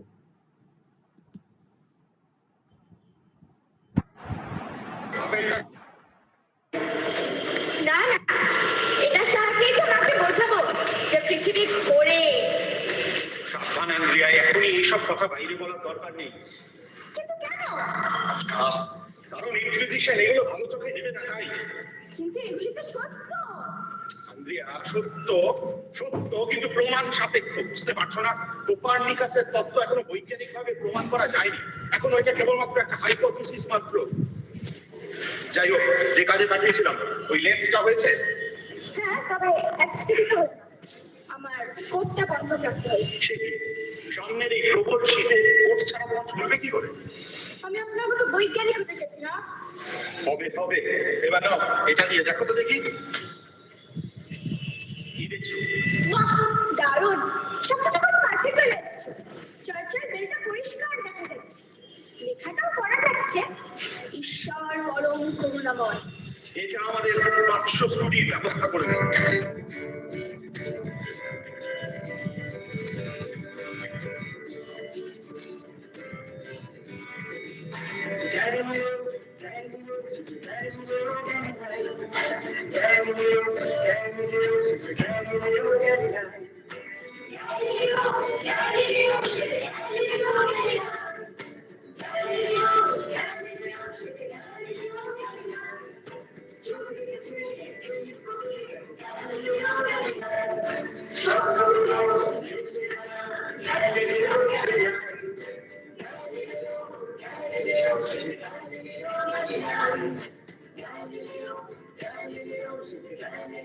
এটা আমাদের অরিজিনাল মিউজিক।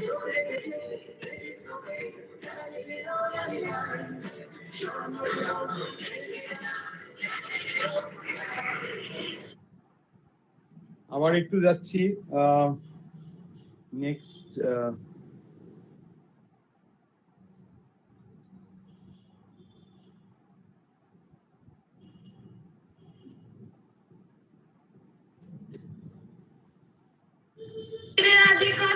আমরা কার্নিভাল সিনটাকে এভাবে করেছিলাম একটা পাঁচালির ফরম্যাট দিয়ে।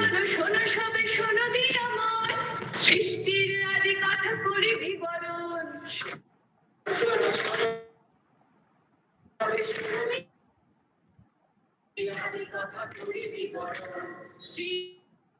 মহাবিশ্ব ঈশ্বরের রবিবার বিশ্রামরত,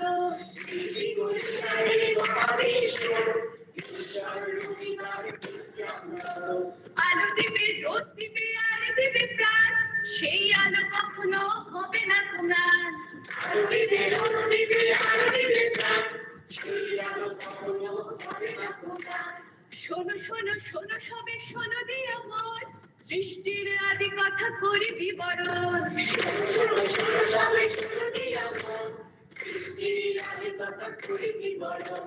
সেই ঘোড়া সেই থেকে চলে অবিরাম, পৃথিবীর চারপাশে সূর্যের নাম। সেই ঘোড়া সেই থেকে চলে অবিরাম, পৃথিবীর চারপাশে সূর্যের নাম। স্বর্গে ঠিক যেমনটা হয়, মর্তেও কিন্তু ঠিক তেমনটাই হয়। বড় বাবুর চারপাশে ঘুরে মেজ বাবু, আর মেজ বাবুর চারপাশে ঘুরে ছোট বাবু।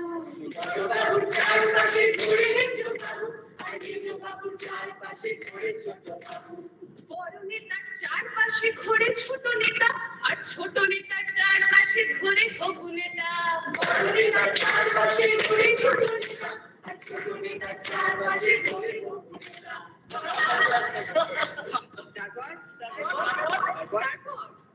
তারপর গ্যালিলিও এলেন, সঙ্গে টেলিস্কোপ, ছুঁড়ে ফেললেন বাইবেল, তার নেই কোনো হোপ। তারপর গ্যালিলিও এলেন, সঙ্গে টেলিস্কোপ, ছুঁড়ে ফেললেন বাইবেল, তার নেই কোনো হোপ। তারপর গ্যালিলিও এলেন, সঙ্গে টেলিস্কোপ, ছুঁড়ে ফেললেন বাইবেল, তার নেই কোনো হোপ। আর সেই টেলিস্কোপ তিনি সূর্যের দিকে তাক করে সূর্যকে বললেন,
আর একটা ছোট্ট সেকশন, আমার মনে হয় একটু যারা দেখছেন একটু ফেটে ফেটে যাচ্ছে, অ্যাকচুয়ালি কিছু করার নেই, মেবি বিকজ অফ দ্য মানে the speed problems in the internet.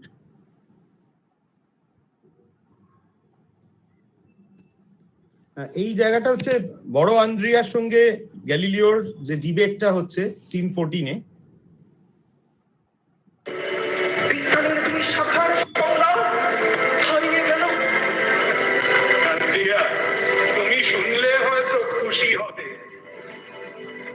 আমার এই ক্ষয়ে যাওয়া দৃষ্টি শক্তিকে অবলম্বন করে জানলা দিয়ে আসা ওই শেষ আলোক বিন্দুকে সম্বল প্রায় নিজের ছায়া থেকে লুকিয়ে আমি দ্য ডিসকর্সির একটা কপি লিখে রেখেছি। আপনার কাছে কপি আছে? অনেকবার মনে হয়েছে সব আশা শেষ, ছিঁড়ে ওই পাণ্ডুলিপিটা, কিন্তু না, আমার আত্মসম্মান বোধ কোথায় বাধা হয়ে দাঁড়ালো। কোথায় কোথায় সেটা আছে, আছে চোখের সামনে, অথচ চোখের আড়ালে। দাঁড়াও দাঁড়াও,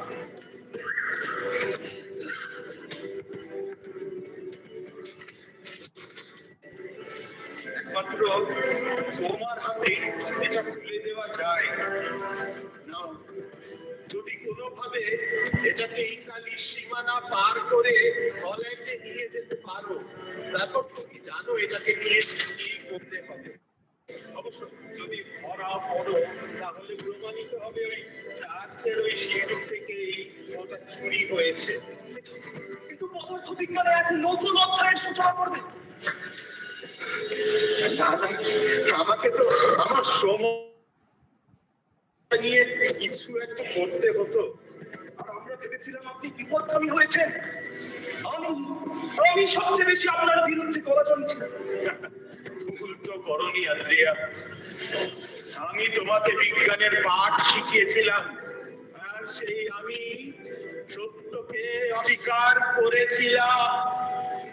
কিন্তু কিন্তু এটা সবকিছুকে পাল্টে দেয়।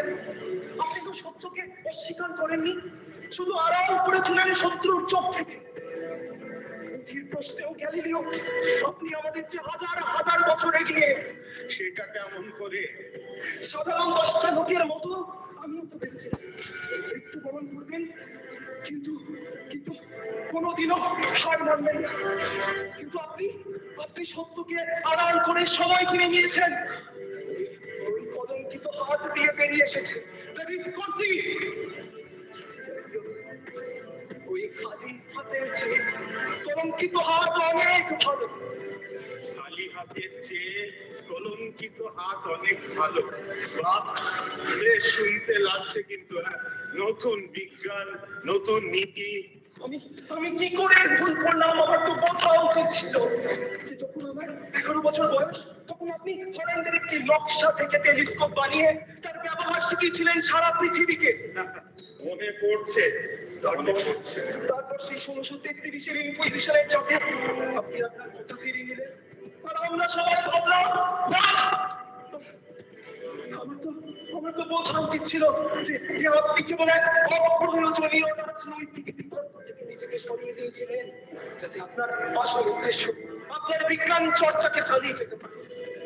না না না না, ব্যাপারটা এরকম নয়। এরকম নয়? তাহলে কেন আপনি সেদিন আপনার কথা ফিরিয়ে নিলেন? কারণ সেদিন আমি ভয় পেয়েছিলাম, যন্ত্রণার ভয়।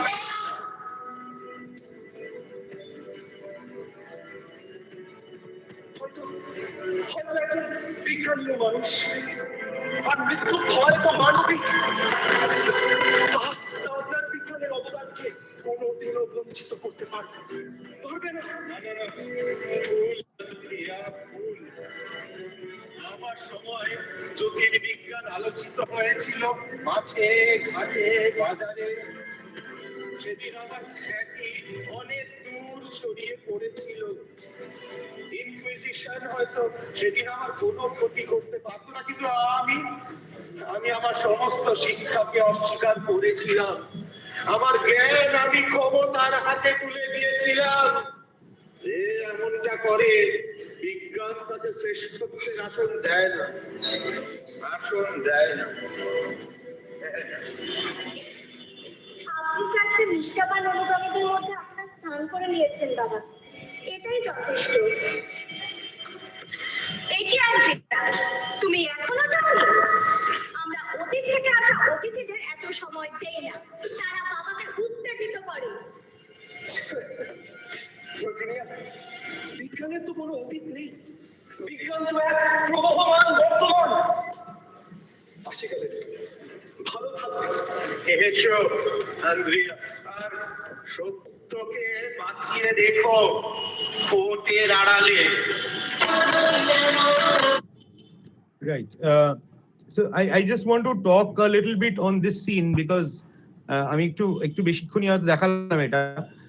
That is because you see the way Andrea looks at Galileo and the way the responses change once discourse is seen, and how does Galileo respond to that? These are all, it's not just about the drama in it, but it's also about the way Brecht is designing his dialectical materialism. You see, Galileo is, I mean, the greatness, if any, in Galileo lies in the fact that he is ready to de-romanticize his own achievement, if any. Because দেখবে Galileo বারবার বলছে যে না, আমাকে তো আমার সময়টা নিয়ে কিছু একটা করতে হতো, ওরা আমাকে কাগজ কলম দিয়েছিল তাই আমি লিখেছি, অ্যাজ ইফ আদারওয়াইজ আমি লিখতাম না। So whereas Andrea is seeing greatness and strategic victory of science in Galileo having written the Discorsi, Galileo himself is constantly undercutting that. So be aware of the different layers in which this discussion goes on, and this final statement is also very important, যেখানে Galileo বলছে যে সত্যকে বাঁচিয়ে রেখো কোটের আড়ালে. I mean, that is what is in a way the victory of Galileo, because as long as the scientist is unable to pass on his knowledge to his future generation, it is not, I mean, it is useless. So the fact that he is able to pass it on to Andrea, that is crucial. এবার just last আমাদের এই last, এটা না দেখালেও চলতো, কিন্তু আমার শেষের ফরমেশনটা, এটা আমাদের খুব প্রিয় জায়গা, এটা একটু দেখিয়ে দিয়ে আমরা শেষ করে দেবো। কেমন ভার্জিনিয়া? সুন্দর, পরিষ্কার আর তারায় ভরা।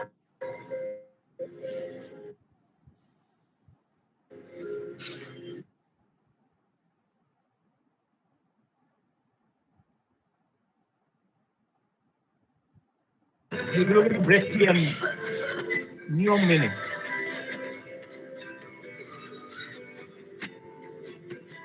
এটা পিকাসোর গুয়ের্নিকা পেছনে।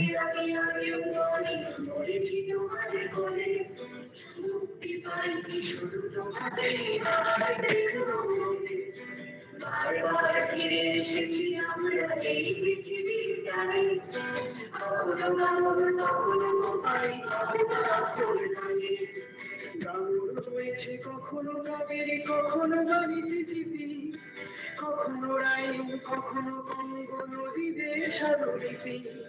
স্বরলিপি আমি আগে লিখি, এখন লিখি না।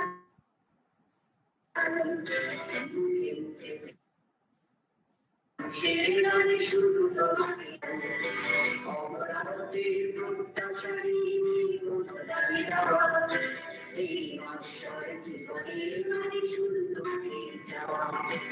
অমরাবতীর প্রত্যাশারি দাবি দেওয়া, এই নশ্বর জীবনের গানে শুধু তোমাকে যাওয়া, শুধু তোমাকে যাওয়া, শুধু তোমাকে যাওয়া, শুধু তোমাকে যাওয়া।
Right, that's it. Just a minute. I'll just come back to yeah.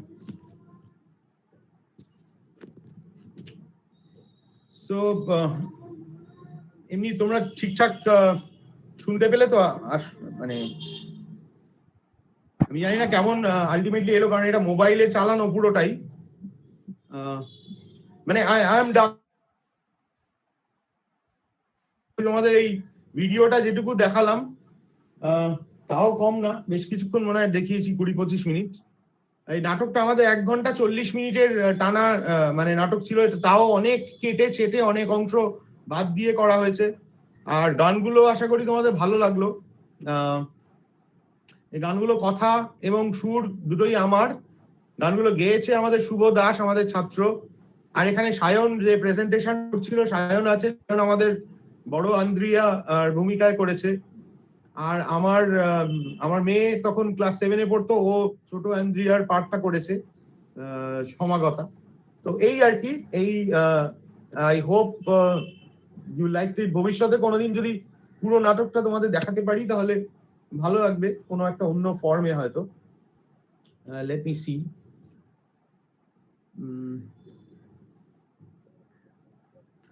Yeah, so now it's Anindita or Devojoy, you can take over. I am yeah. Ritika JB, thank you for your comments. And many of you have said that you like these songs and you want the video as well. Okay, so that's nice, really.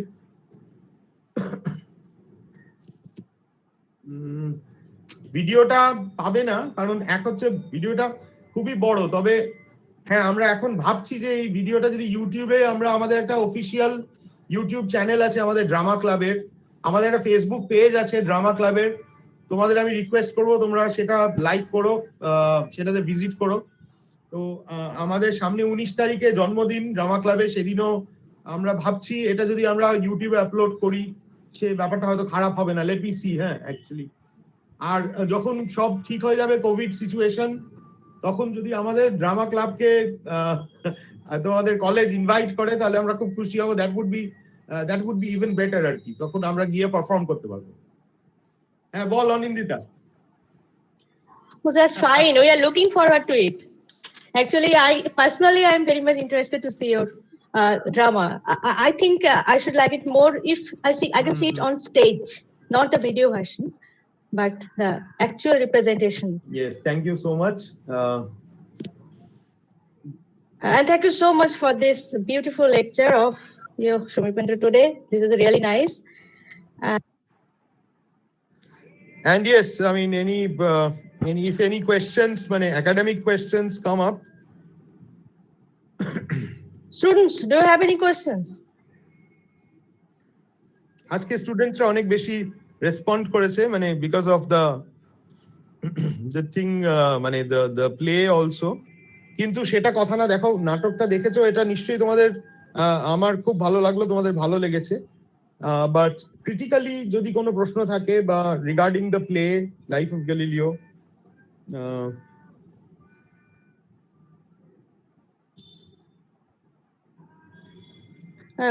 Well, Shumipendra, if they have any question, I think I would collate all those questions from them and hand it over to you. If you would like to answer those questions, please. Just minute, এই যে শ্রীমন্তী সামন্ত বোধহয় বলছে একটা question আছে। Yes, that's fine. হ্যাঁ, তো করো, কোয়েশ্চেনটা করো শ্রীমন্তী সামন্ত, করো, হয় লেখো না তো করো।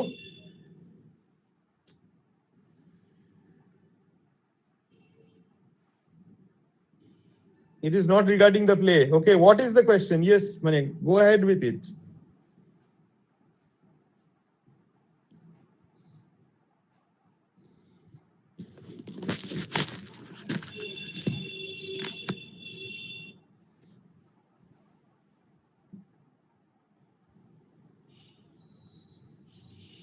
ওকে, গ্যালিলিও কি রিয়েল লাইফেও এরকমই ছিলেন?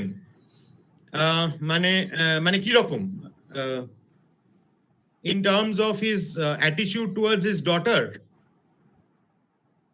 naki in terms of his non-heroic way of okay, হ্যাঁ, well, এটা কিন্তু শিওর না, কারণ গ্যালিলিওর ডটার ভার্জিনিয়া প্রথম থেকেই কিন্তু একটা কনভেন্টে মানে জীবন কাটিয়েছে, মানে he was in a convent, she was in a convent from the very beginning.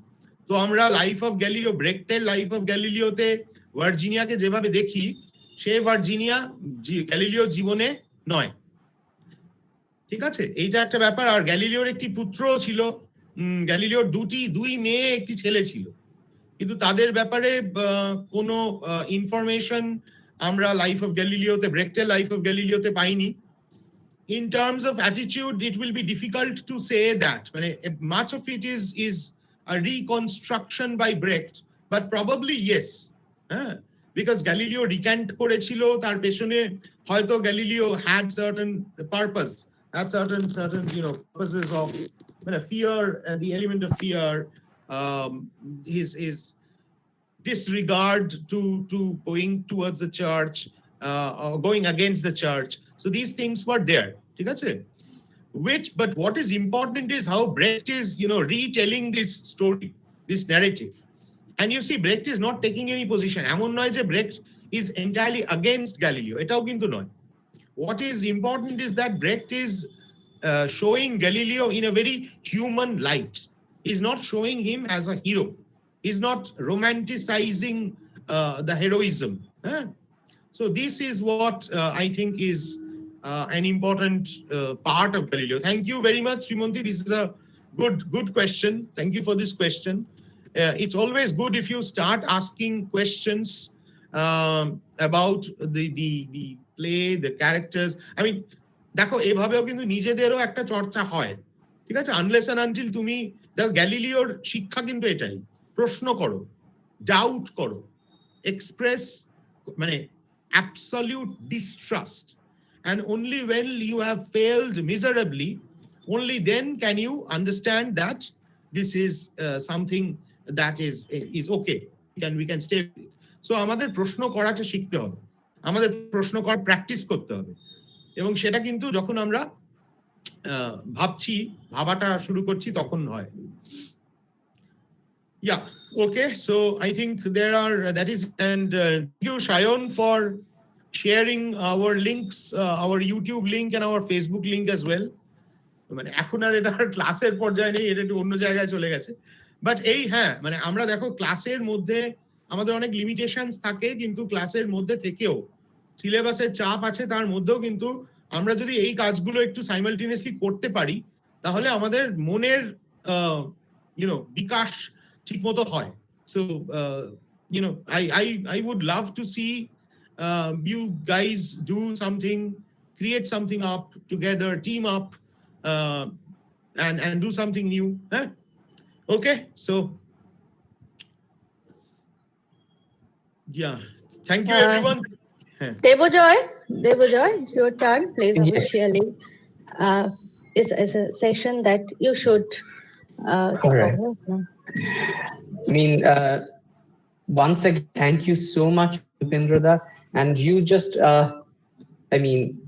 the response, as you could see yourself this time on the chat box, The responses from the students were absolutely overwhelming, as they were last time when you had delivered your first lecture. So all I can say is thank you ever so much.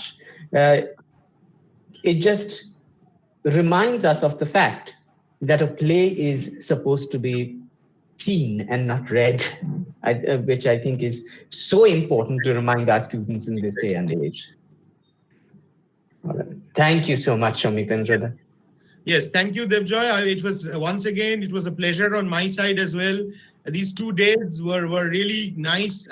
আমি আবার নতুন করে গ্যালিলিওটা actually ফিরে দেখলাম আরো একবার, and it was great. কিছু technological problems ছিল হয়তো, কারণ অ্যাকচুয়ালি আমি ল্যাপটপ থেকে ট্রান্সফারই করতে পারছিলাম না। 18 জিবির ফাইল ছিল, তারপরে আমি মানে কোনো রকমে আই কুড ডু দ্যাট, এবং মোবাইল দিয়ে দেখানোর ফলে একটু অসুবিধে হলো। এবং অনেকে really honor this, and I'm really once again thankful to all the students যারা এটা দেখতে চেয়েছো। এটা আমাদের কাজটাকে আমরা খুব পরিশ্রম করে, এবং একটা নাটক এই লেভেলের একটা নাটককে দাঁড় করানো না খুব কঠিন। এর আলো, এর কস্টিউম, এর সেট ডিজাইন, মানে এই অনেক কঠিন একটা কাজ ছিল এটা। এটা যে আমরা তখন করেছিলাম, মানে এটা খুব ইম্পর্টেন্ট একটা কাজ ছিল। তাই তোমাদের এটা ভালো লেগেছে, ইটস রিয়েলি নাইস। আমি দেখছি কিভাবে এটা সবার সঙ্গে শেয়ার করা যায়। ঠিক আছে, so once again thank you to the department of English, Ashkura Banamali college. It was wonderful. Okay, Thank you.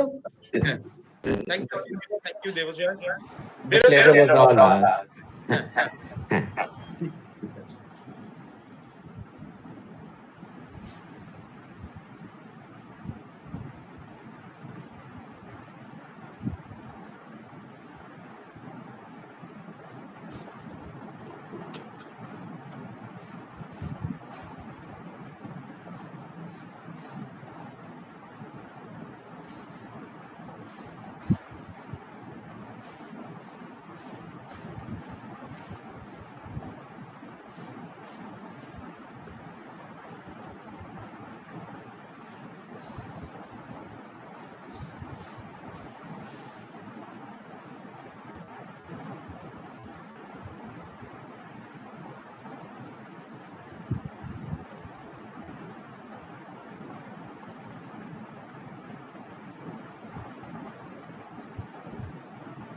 Class assigned students, please leave the meeting now.